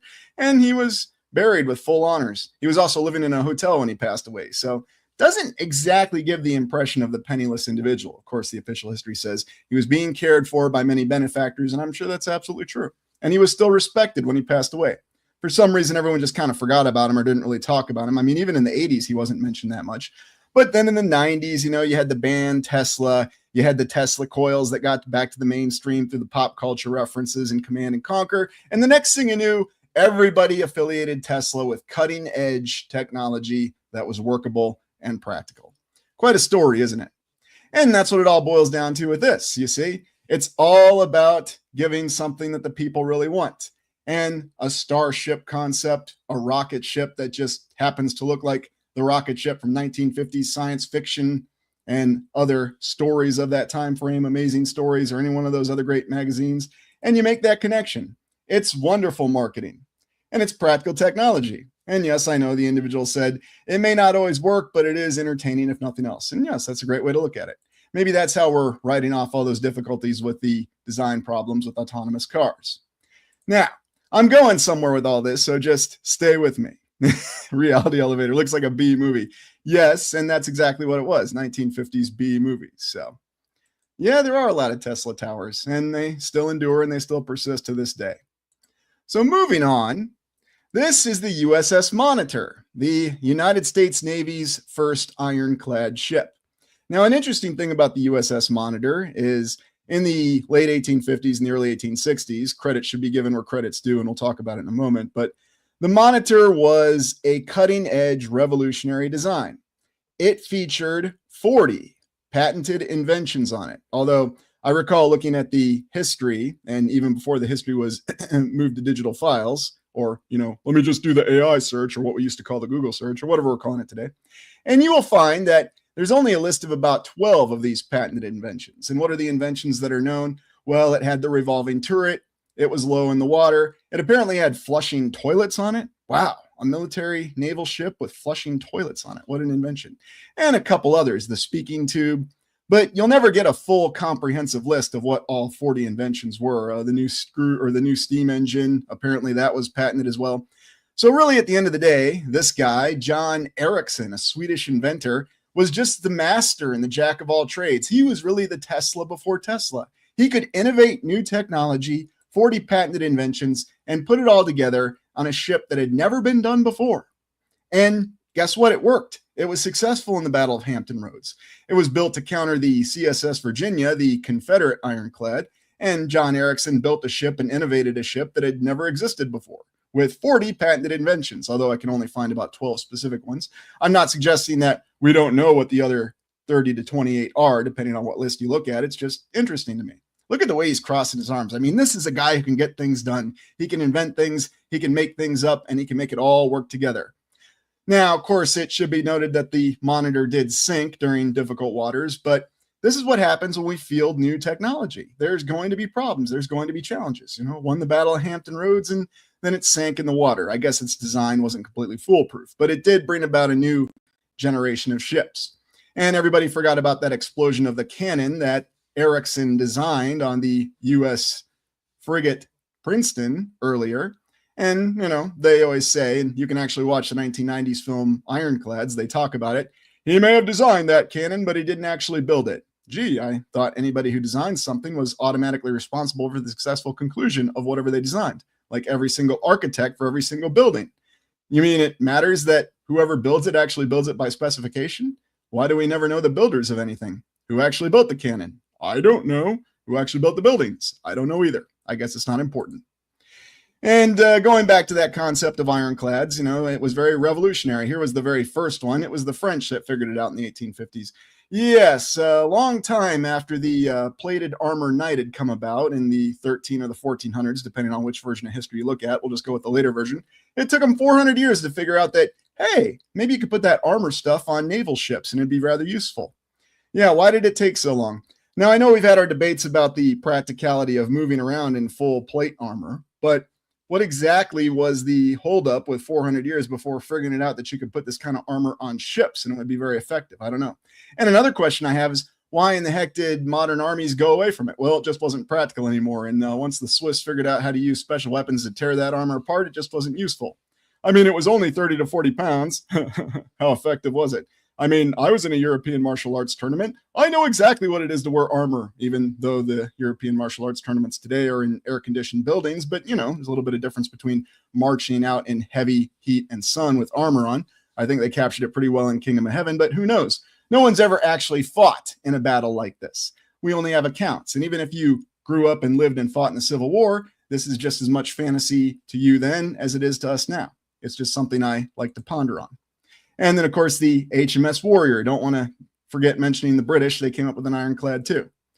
And something else with the whole concept of bastion forts, the star forts. New technology that came about, in the late 1400s? Yes, so the official history says. This was how they responded to increasing capabilities of cannons. We built these incredible and impenetrable star forts or bastion forts.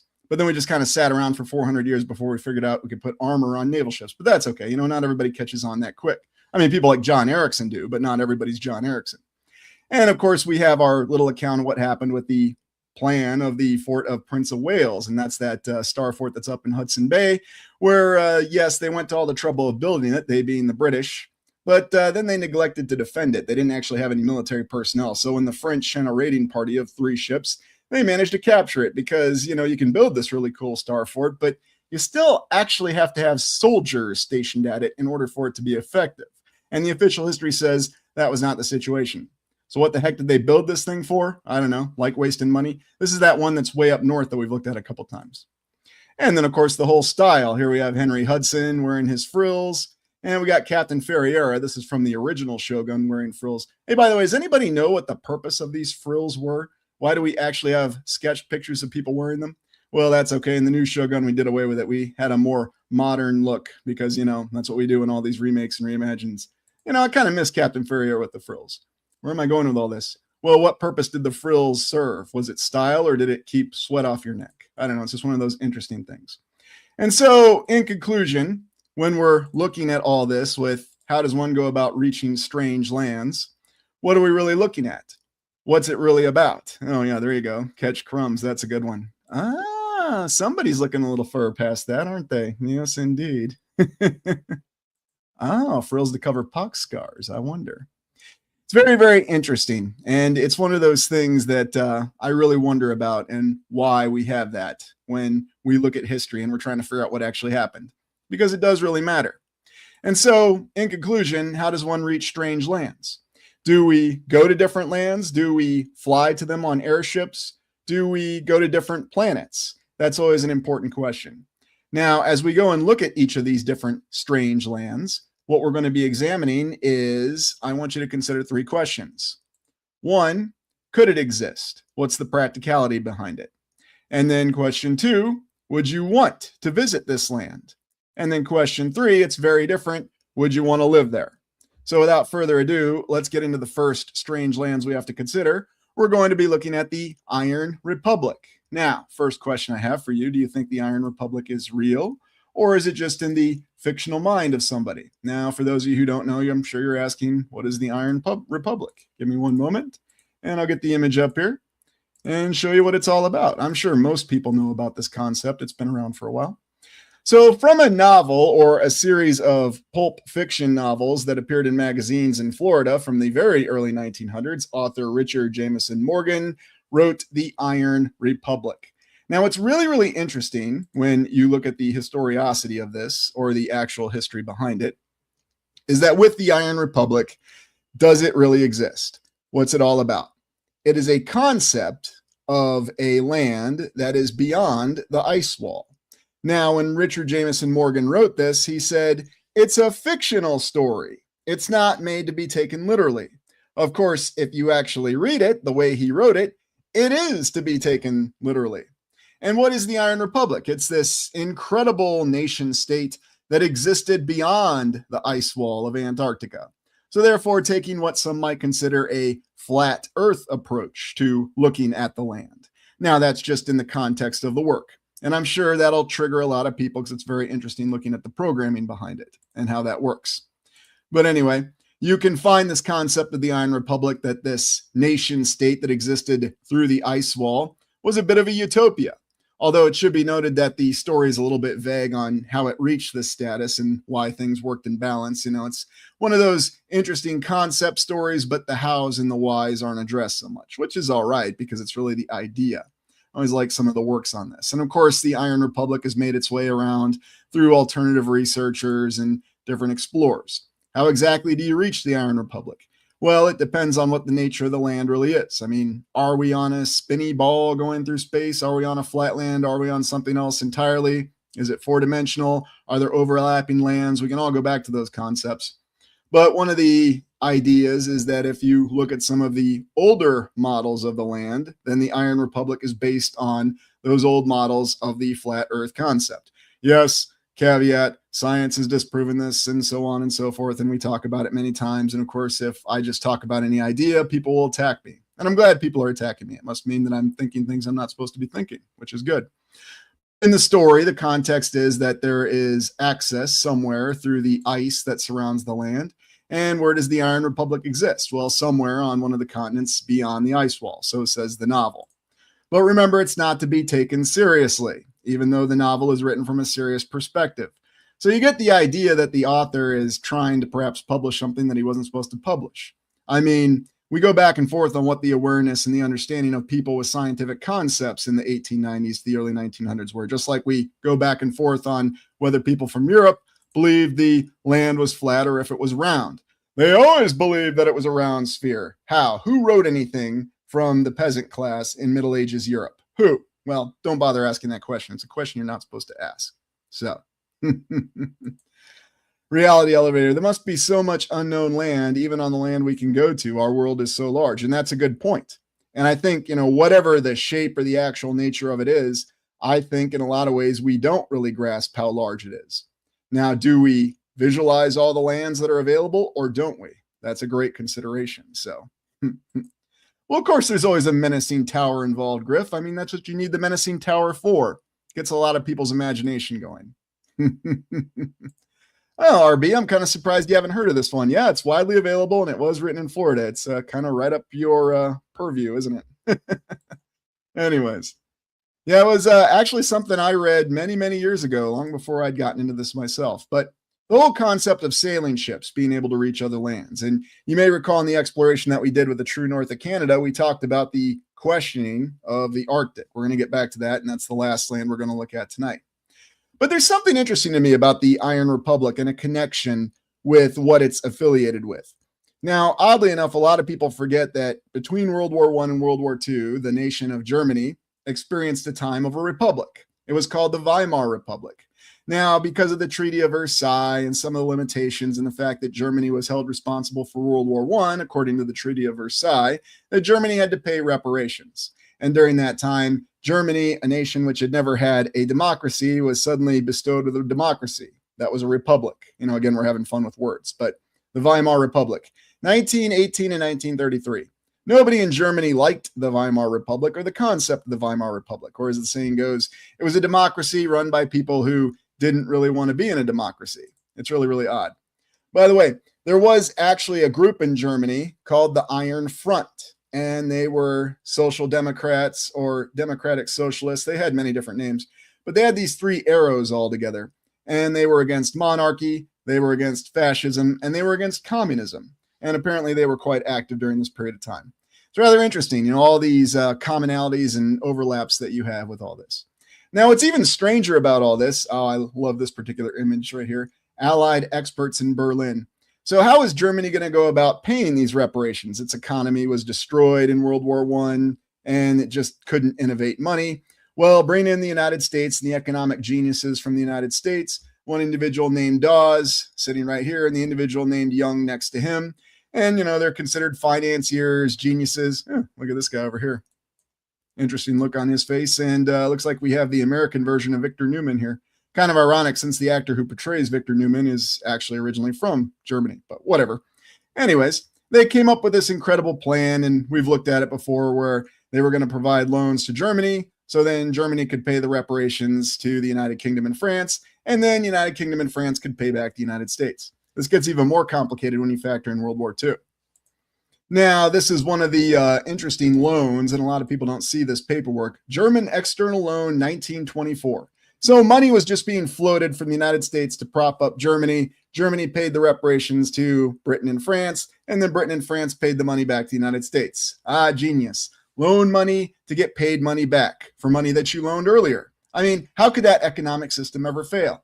Interesting. Is this supposed to be Lady Columbia here, or is this Lady Germania? I guess it's Lady Germania because I see the German eagle on the plate there. Very interesting. Oh, I love how they have the airship over here, and we even have the Cathedral of Cologne. What are the odds, huh? Just one of those things. And I'm really just talking about that there is a connection here with the Iron Republic.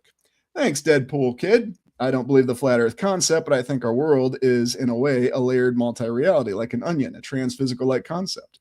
I can definitely see that. And I definitely think there's a concept like that in play where it still may be possible for physical limitations, but we just don't know. Thanks for sharing that. And thanks for the comment. Isabel Alive, good to see you back. Didn't want you to think I missed you either. I know I'm rolling fast through this, but there's a lot to cover. And it's been a while since we've done a live stream. So anyway, it's just interesting. A lot of people in the United States aren't even aware of the Dawes or the Young Plan, that the United States was really the force behind this post-war order, because the United States likes to try to step back and say, no, we didn't have anything to do with the post-war order in World War I. We didn't want to be part of the League of Nations. Sure, but we did implement the financial plan, and we know what happened when that financial plan fell apart with the Great Depression, don't we? Yes, we certainly do. It led to the complete collapse of the Weimar Republic, and we know who came to power in Germany. And no, it was not the Iron Front.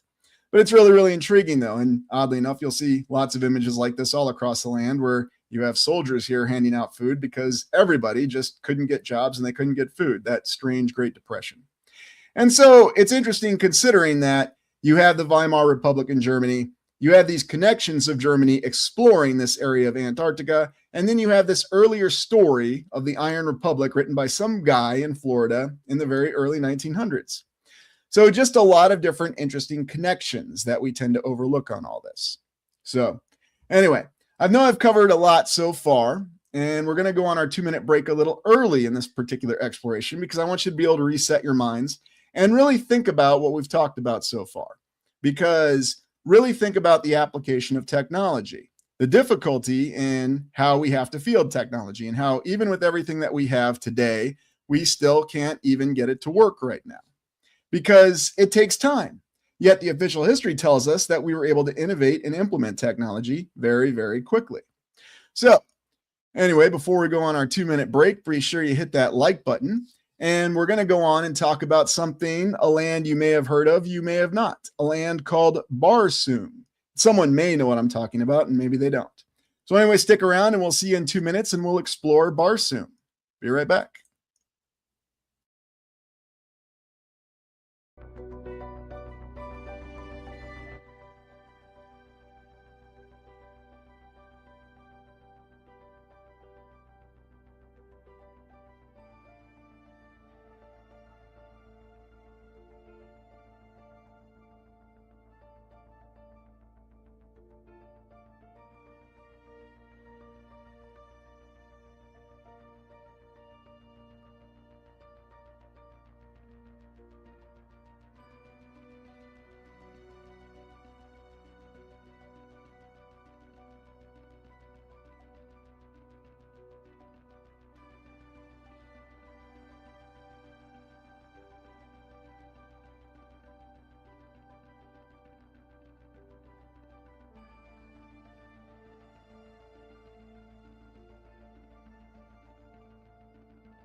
All right, we're back, and now we're going to take a look at Barsoom.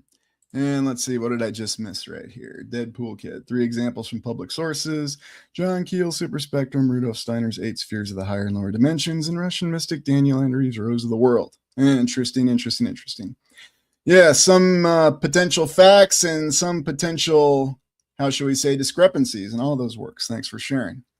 All right, Barsoom. Yes. Does anybody know what the heck I'm talking about with Barsoom here? Let me get up the first images here, because you may know who this individual is that we're about to show. And here we go. Does anybody know who this individual is? Let me make sure I have this full screen image, and there we are. Ah, John Carter. Yes, I had a feeling somebody out there might know. Well, that's the name of the character. Yeah, Jamie, of course you know. I'm not surprised whatsoever. Who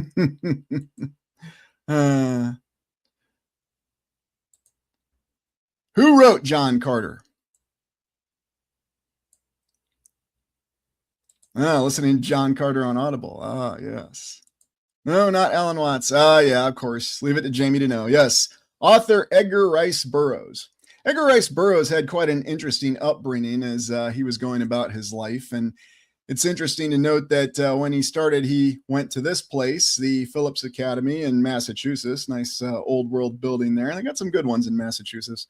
But then he also went to this one, St. Mary's Prep Building. This was part of Michigan Military Academy.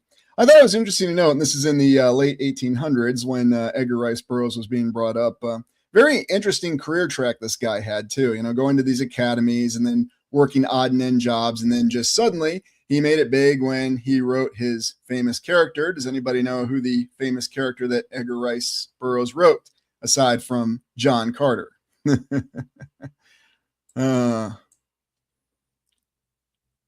Tesla's uncle. Yeah, isn't that the truth? Well, he actually wrote Tarzan. There you go. Good job, Chris. Yes. Considered one of the most well-known literary characters in the history of the world, I guess, depending on who we're asking.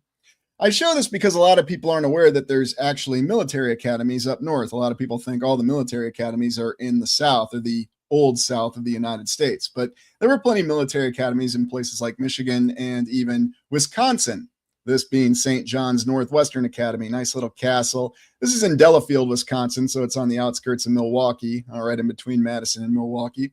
Yeah, nice little castle there. It's still standing to this day, and it functions as a military academy in Delafield, Wisconsin.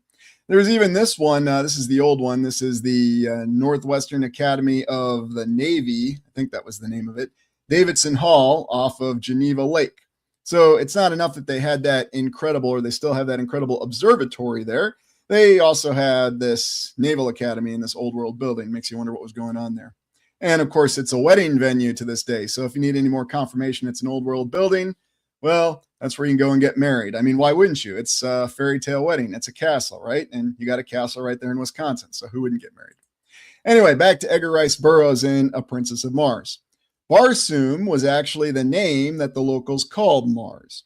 And it's really intriguing because these books really inspired a lot of different thoughts, and they had a lot of different considerations and concepts with them. A lot of people would even say that it was the birth of modern science fiction. I mean, yes, you had Jules Verne, and we've looked at Jules Verne before, but there was something about these novels that was really speaking to a completely different line of fantasy and science fiction. And so that's what we have with it. And when we look at the concepts behind the lands that were really depicted in Barsoom. Now, yes, I'd be remiss if I didn't mention the recent movie made by Disney. What was that? 2012. That came out. They just called it John Carter. Very, very interesting. Because who would even make the affiliation? Some guy named John Carter. What's so big about that?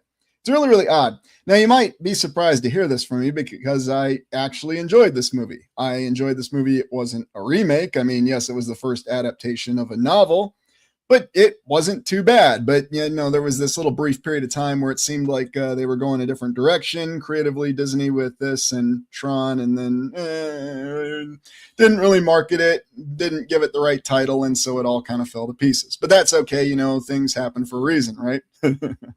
Anyways. Going to the older concepts, though, of Barsoom, there were actual maps and everything. And it's really interesting because when you look at the old maps of Barsoom and the modern adapted maps, it's funny how it's always one of those concepts that we have with our current maps. Is it a sphere? Is it a flat land? Not really sure. Barsoom, the land that John Carter, and if you're not familiar with the story, here's where it gets controversial, at least now. It wasn't controversial when it was written, apparently. John Carter was a Confederate veteran from the United States Civil War. So not exactly someone who makes a great protagonist in this day and age. Things have changed. But I thought it was interesting to pull back the Terra Infinita map. Do we think of Mars as being a separate planet? Or could it be a separate land, the land of Mars that's nearby? And that's really what Barsoom is. A couple different ways to look at it. And that's where I really find it fascinating and interesting that such a thing could really happen. And when you look at some of the older artwork of Barsoom, and, again, that whole concept of, am I pushing flatland? No, I'm simply saying that there are multiple ways to look at things. And maybe there is a way to access Barsoom and these other lands. You don't physically go directly to them. There's another way that you access them.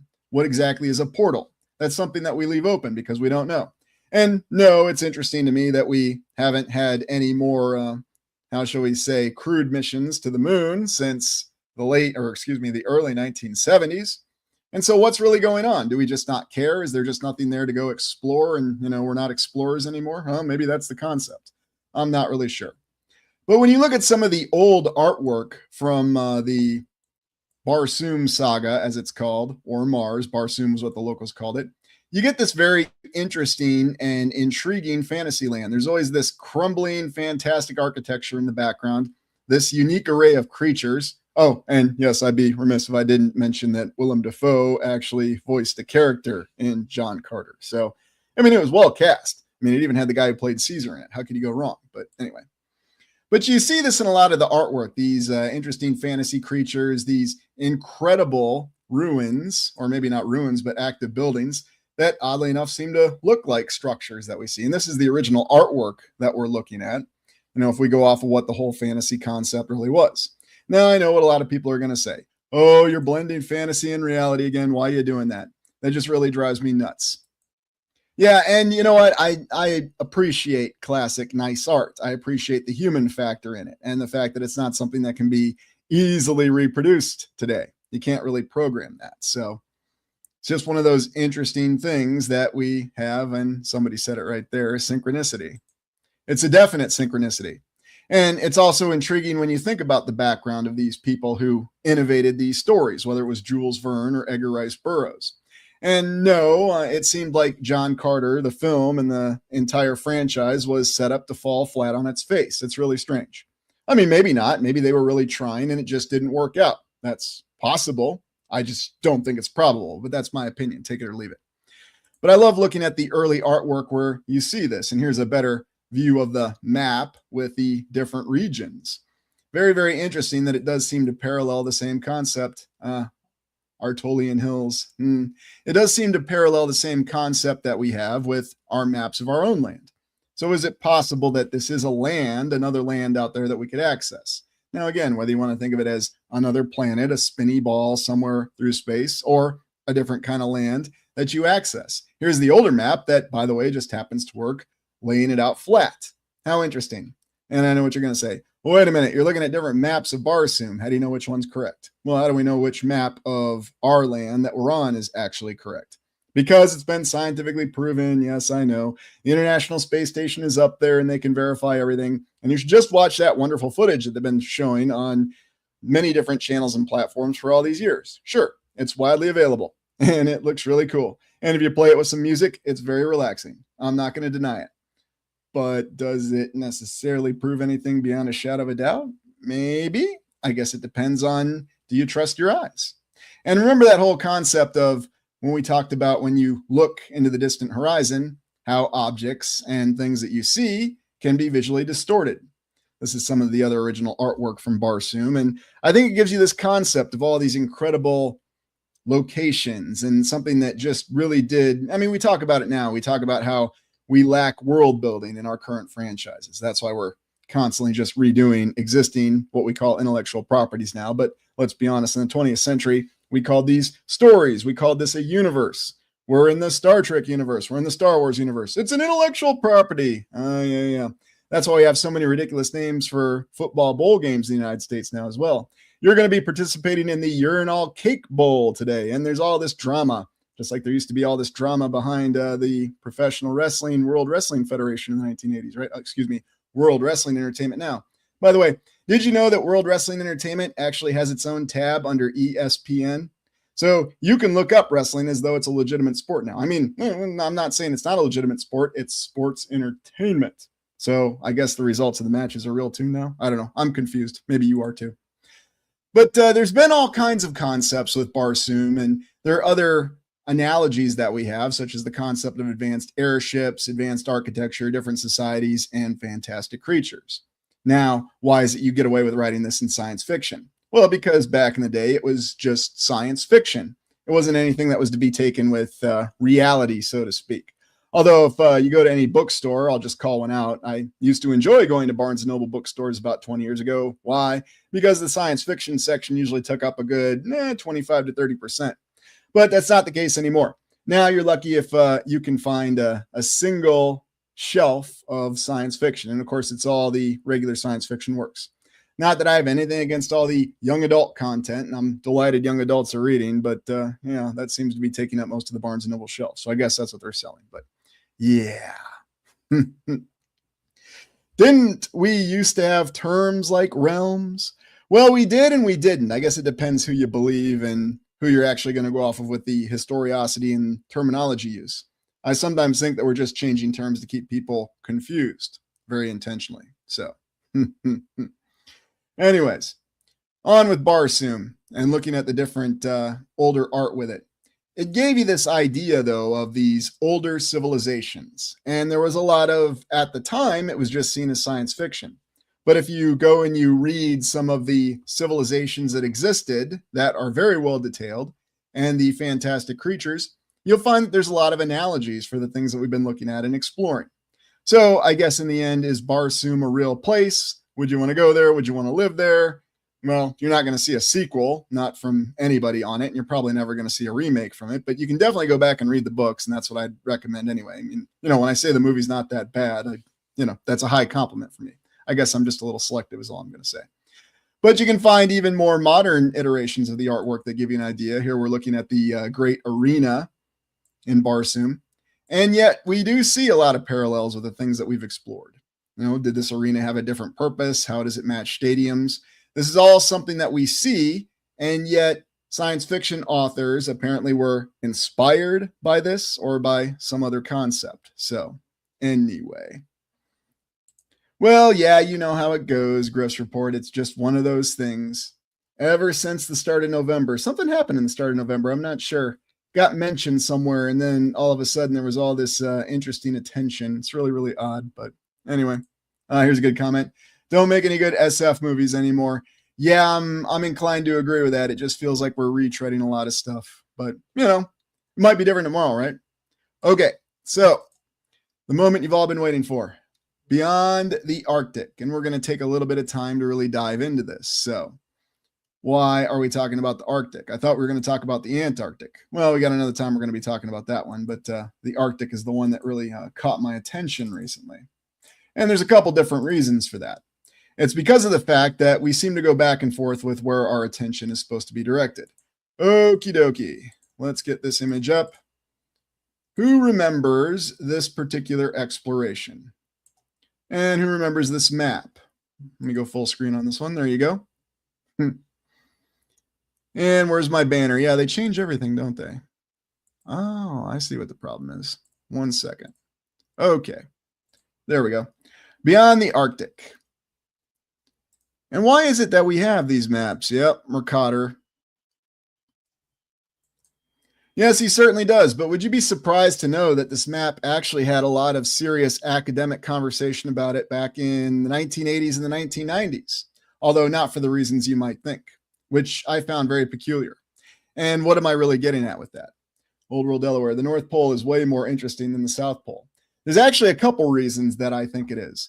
Now, if you watched the last exploration on the channel, well, the banner's gone again. That's okay. If you watch the last exploration on the channel, The True North, we talked about the efforts to reach the North Pole. We talked about how Robert Peary from the United States Naval officer, said that he reached it over land with a sled dog team.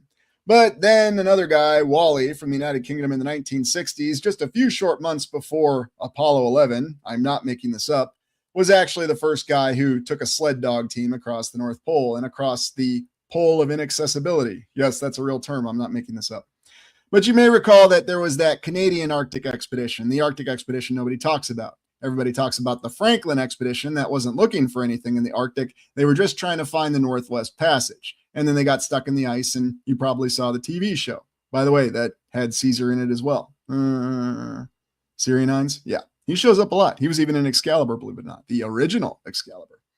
So back on topic, when you look at what they were actually looking for, everybody talks about the Franklin expedition, the fact that the ships got stuck in ice. And yes, if you do search, you can find that, yes, we located both the ships and we even located the mummified remains of the crew, I guess.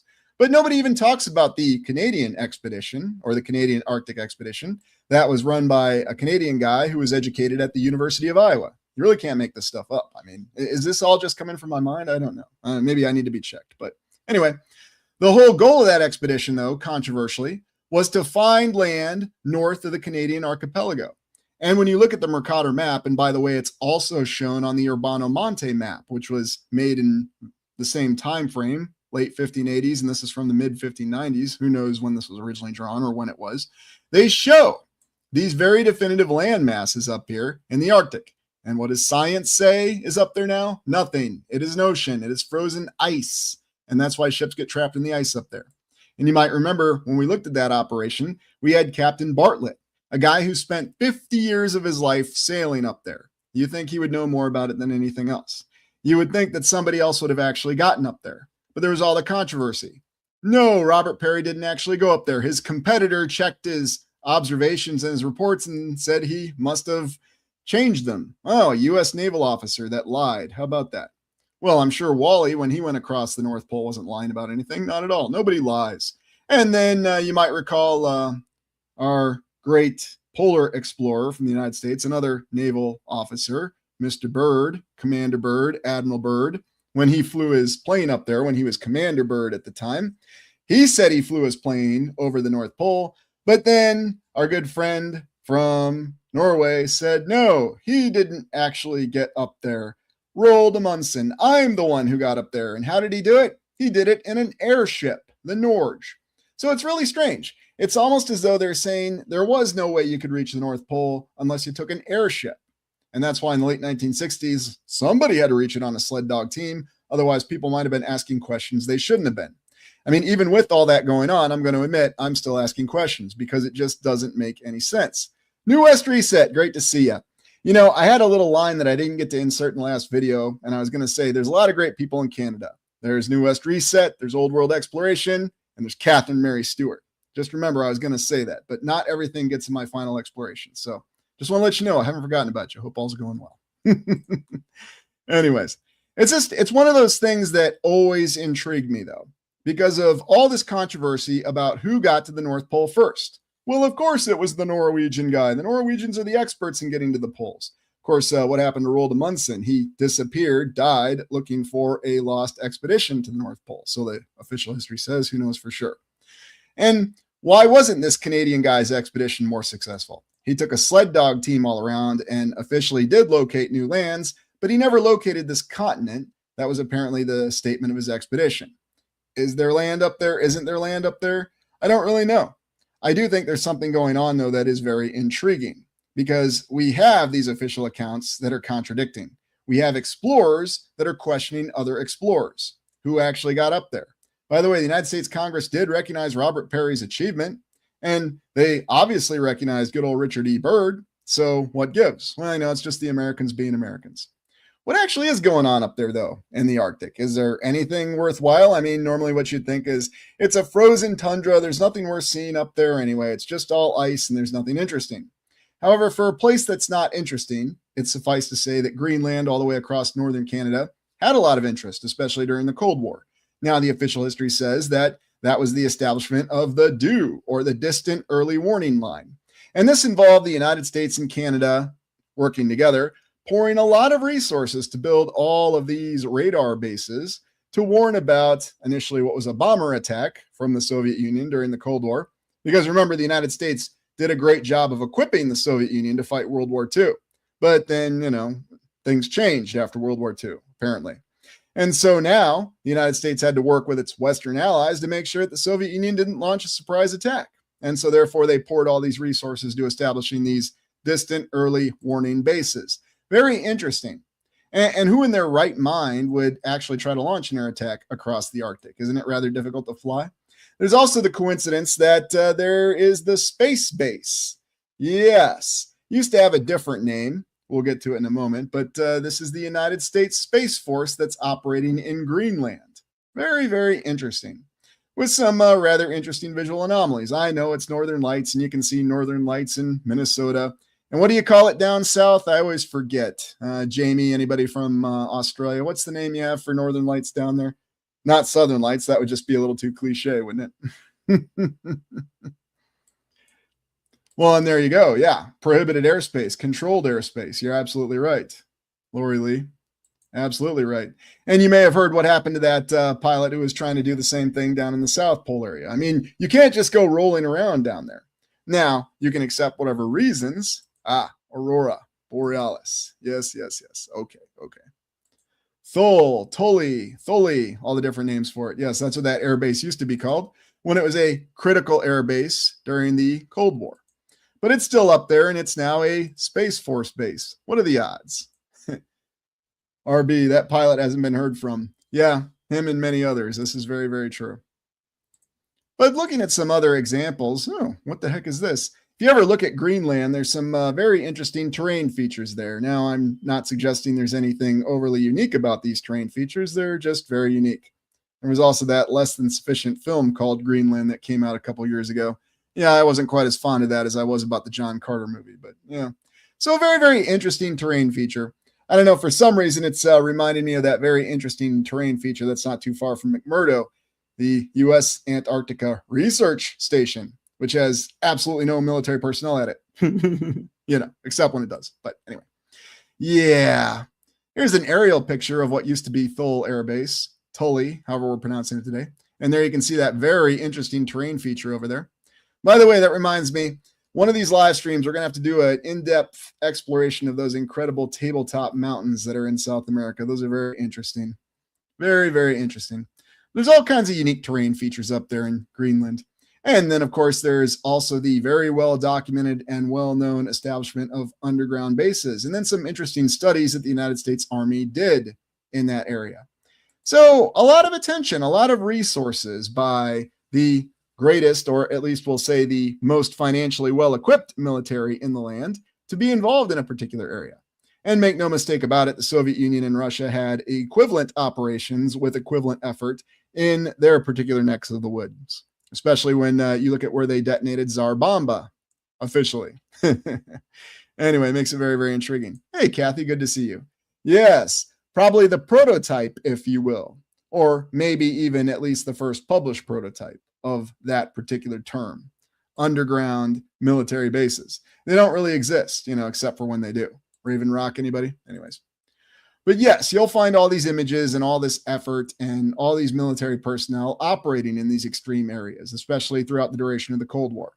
So it's really, really intriguing that when it looked like the Cold War was really going to get hot, the place that it was focused on was Germany, Checkpoint Charlie, Berlin, East Germany, West Germany. But there was all this effort up in the Arctic area because I guess it was just so easy to launch an invasion force. Now, if you're launching intercontinental ballistic missiles, what's it matter? But, in the 50s and the 60s when they built this, the real threat was from bombers, airplanes. So the word said. There's been all kinds of interesting, well-documented scientific experiments that do, in fact, continue in Greenland to this day. So it's rather intriguing. And then when you look at the origin of a lot of Admiral Byrd's original missions and studies, they actually involved doing studies in both Greenland and the Arctic and the Antarctic, as though the two areas were interchangeable. And here you can see the exact location of Thule Air Base, or what is now the Space Base, and Camp Sentry. That's where the United States Army did their little digging project that we looked at. Very, very far north in Greenland. And you might recall that Greenland is something that's kind of altered on these maps. Sometimes it's depicted as south to north. Other times it's shown running west to east. It's very peculiar.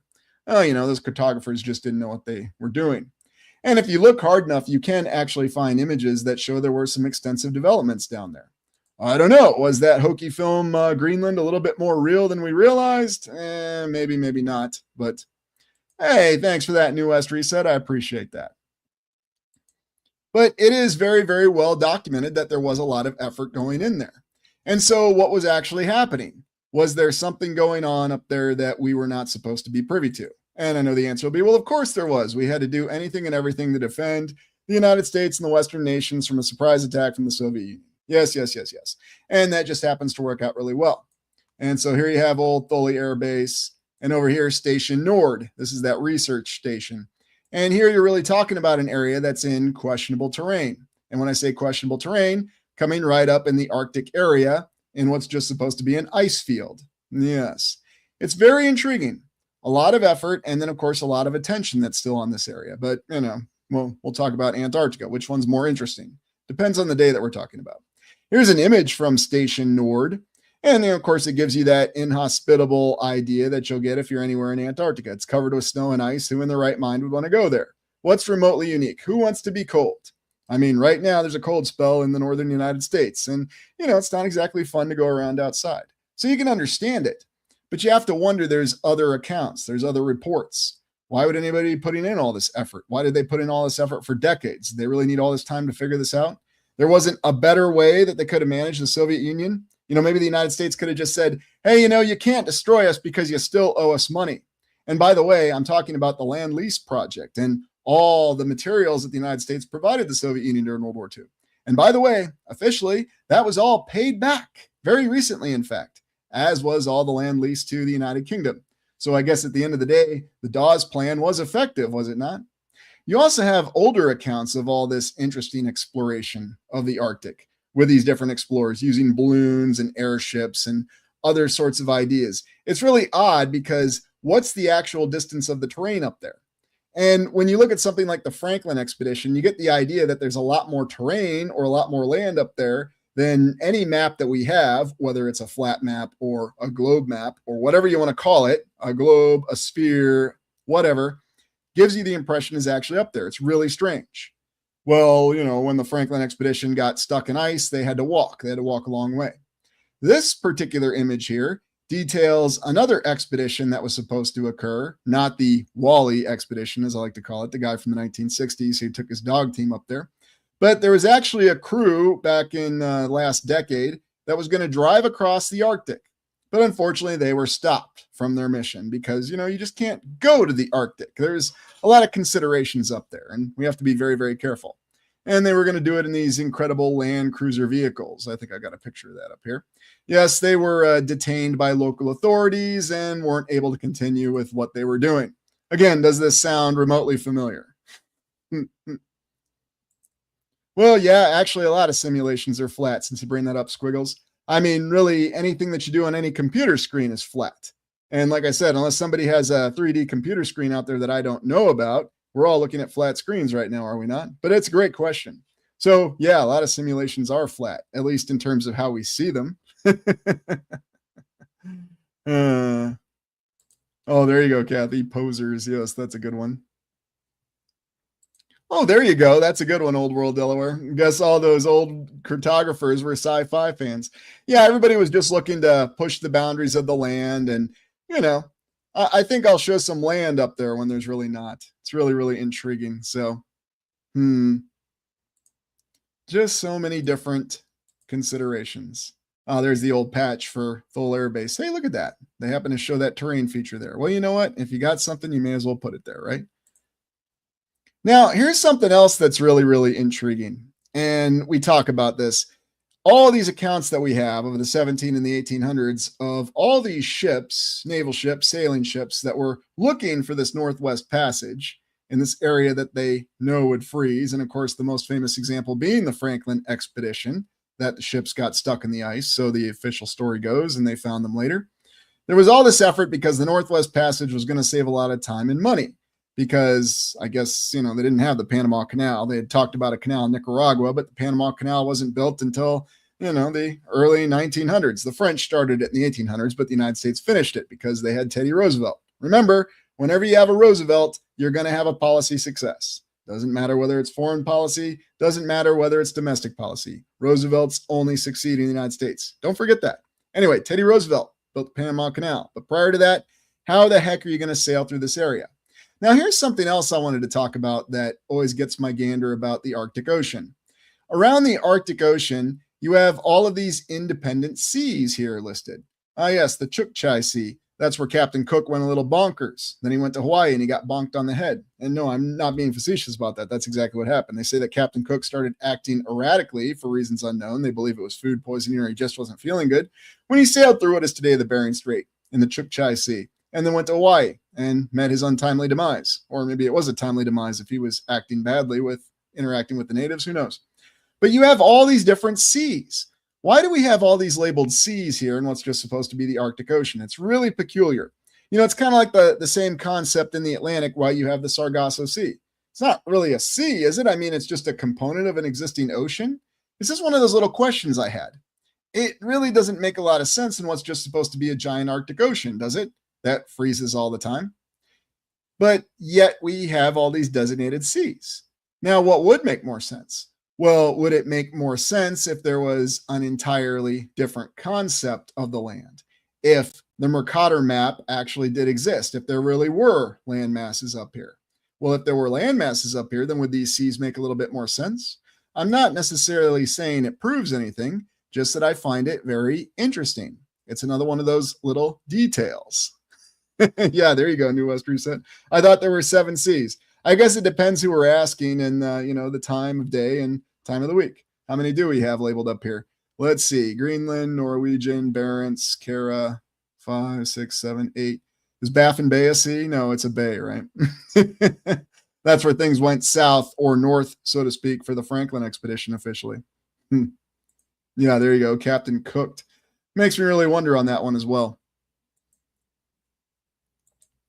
Well, is it an effect? Is it a changing of history, or is it historical revision? Those two seem to run together in a lot of times, and it becomes difficult to reconcile them, especially when you're looking at what events transpired. Really, anything before 1950 becomes very problematic and difficult. Yeah, that's a great way to say it, Golden Child. Things that make you go, And this is something that's made me go, for a very long time. Oh, yeah, don't forget about the Sultan Sea. That's a very interesting one. And we always talk about how on the Urbano Monte map, we have a different depiction of California. So tune into the exploration this week. We actually take a close look at that when that comes out. So, well, it's interesting, Divinity. I mean, somebody decides and somebody makes a declaration and says, yes, why do you need an East Siberian Sea? Why do you need a Chukchi Sea? What's the point behind it? Well, we need to designate this particular area of water that falls between these lines of latitude and longitude. Oh, so then when I shoot my position and I know exactly where I am, I know I'm in the Chukchi Sea as opposed to the East Siberian Sea, right? It's just one of those things. North Pole is now a name of a town in Alaska. I'm surprised it took them that long. Just call Point Barrow. Well, they don't even call it Point Barrow anymore, do they? Yeah, they used to have this interesting little place up there called the Northern Warfare School. The United States military closed that down too. I don't think they have it going around. Great observation. Well, if you're complimenting me, RB, thank you. And if you're complimenting something else, then thank them. But yeah, anyways, missed what you said earlier. Ah, yes, Stabulator. Good observation there. And thank you for calling that out. I sometimes miss that one. And why is there 3 hours missing from the international dateline? So what Stabulator is talking about is, and you can look this up yourself, there's just some interesting, we'll just say, anomalies that occur with flying or going from Western Alaska to what is today Eastern Russia. And you may recall Wrangel Island up there where we did our exploration, where our great explorer from Canada decided to try to colonize Wrangel Island with 4 whole people. And apparently it caused an international incident. Yeah, I always found that questionable. Who in the heck even cared that anybody was up there? I mean, the ship being stuck there didn't cause an international incident. Why? They had a flag? I mean, does somebody just hang a flag from their house in the United States and it's going to cause an international incident? I mean, no, it's the United States. You have your amendment rights guaranteed by the Constitution, right? But it's just one of those little details. Ah, yes, these were the trucks that were trying to do this incredible crossing of the Arctic until they were stopped by the authorities because they hadn't received the proper clearance. It kind of reminds me of those, what were they called? Landmasters from Damnation Alley. Yes, the 1970s film. That was supposed to be even bigger than Star Wars. Star Wars wasn't supposed to succeed. Yeah. It's actually an interesting movie to still watch. You can see a young Freddy Krueger in it, and you can see Hannibal before he became Hannibal. It's quite intriguing.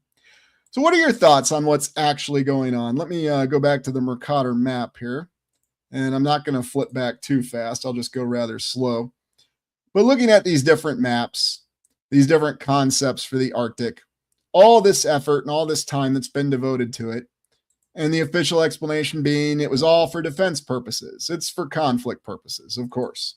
So why didn't the Soviet Union just roll over Germany when the United States was practically disarmed at the end of the 1940s? Well, they didn't know that the United States couldn't stop them. Yes, of course, we didn't know.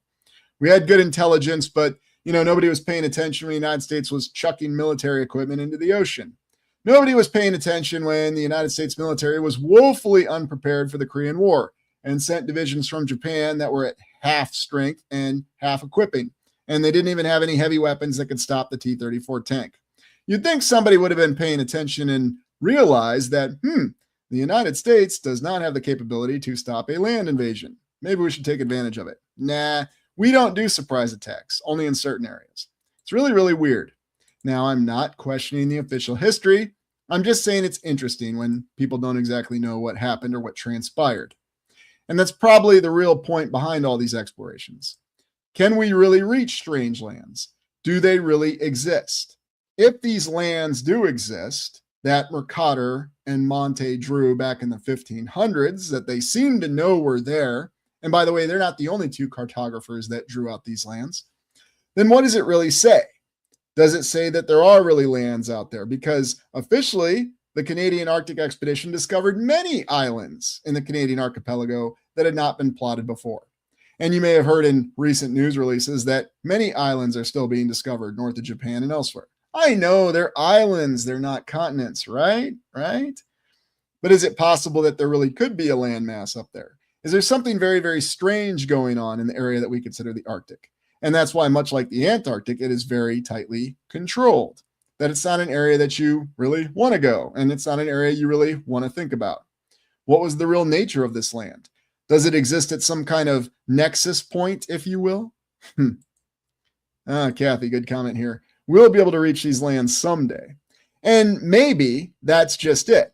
And that was the technology that we had in previous civilizations, that they had a true understanding of what the real nature of our reality is, or at least they could interface with it a little better. Maybe the real reason we can't reach these lands is they're in some kind of nexus point, some kind of tesseract, or some kind of merging of physical realities, for all we know. And somewhere, some way, these continents do still exist somewhere. Who's to say? Yeah, Golden Child says it really well. Maybe not, but do exist. More like, what timeline did they exist in? That's possible too, if we're talking alternate timelines. Malfunction. Well, just pull a Captain Kirk on me. Lazarus, right? Because Captain Kirk could talk any computer into destroying itself. He was that good. And RB says that's why they got rid of airships. And that's what I don't wonder, RB, especially with the Norge. And actually, the first documented account of reaching the North Pole, they say they used an airship to do it. No sled dog teams, no sailing ships, not even a flippin' submarine.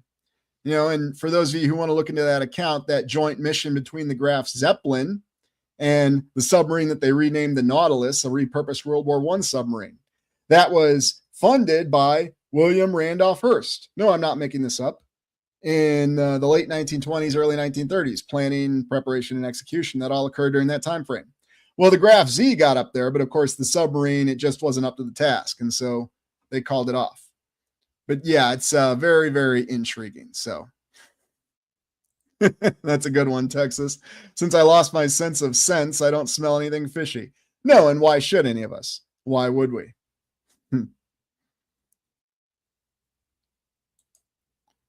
I'm a smell seer. I can smell the future. Yes. It is intriguing, though. And it is also intriguing, though, how we don't really seem to get definitive answers. We don't just, get some good imagery of this particular area or some convincing imagery. I mean, maybe you're convinced. I don't think I am, but time have to ask. That's an interesting one there, Stephanie. Well, it depends. Are we dealing with an actual AI or are we dealing with our programmable deep learning AI? Because, if you look it up, they'll tell you exactly what artificial intelligence really is today. And no, it's not the HAL 9000. It's not even Knight Industries 2000. But that's okay. You got that affiliation. We all grew up watching that. And even if you didn't grow up watching that, your parents or whoever raised you actually did, and they'll tell you all about it. Some old coot like me telling you about the classic days of Knight Rider and the HAL 9000. Look out. Here's a good one. Ev in the chat. Did they build all those airship ports on skyscrapers in anticipation of airship travel, or did they build them in concurrence with airship travel? That's a very interesting point. And if you ever decide to try to get through that rather intriguing and yet rather difficult to watch Sky Captain in the World of Tomorrow, I'm just going to be honest with you, I've got kind of a love-hate relationship with that film. Parts of it I really like, parts of it I'm kind of scratching my head. It does really make you wonder, especially when you look up the very history of the Empire State Building itself. It's very, very intriguing. Yeah, open the pod bay doors, Hal.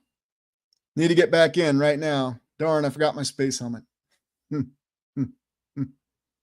Oh, Jamie, Tomorrowland. Yes. The concept of Tomorrowland. Now, are we really actually being given hints and clues in various locations across the land? Or are we just being poked in the eye and just basically being lampooned, made fun of? I mean, it could go either way. Oh, yes, the Midwinter Exposition of 1894.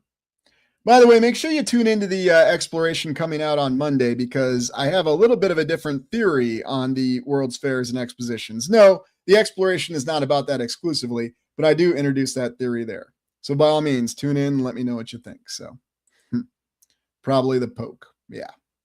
Anyways, so for the next live stream, it'll either be next Saturday, the following Saturday, or when I feel like getting around to it. We're going to take a look at some of these interesting terrain features like the tabletop mountains, because as luck would have it, I do have some more direct footage of the tabletop mountains, and there's some, how shall we say, interesting anomalies. And I don't think there'll be any issue with me showing it because this footage has appeared elsewhere, but perhaps you haven't seen it. So anyway, hope everybody enjoyed this rather unique live stream. I'm trying to get off the beaten path a little bit more, looking at things through a different perspective and a different lens. But please hit that like button. Thank you for supporting the channel. And I assure you that no matter what headwinds, what odd things occur, or whatever else happens, that I have no intention of dropping this, and I have no intention of stopping to explore. And I'm not someone who just stops doing things, because I'm curious. And if somebody tries to stop me from doing something, that's just going to make me more curious. So, if that's the goal, then so be it. Anyways. Hope you all enjoyed the live stream. It was great to see everybody. Please hit the like button and we'll look to see you on Monday at the next exploration. And I'll be sure to let you know when we do our next live stream. Everybody take care, and wherever you are in the land. Hey, Adam Baum. Good to see you. Hope all's going well, brother. I hope everybody's doing well, and it was great to see everybody. Take care, and this is Lucius Aurelian signing off.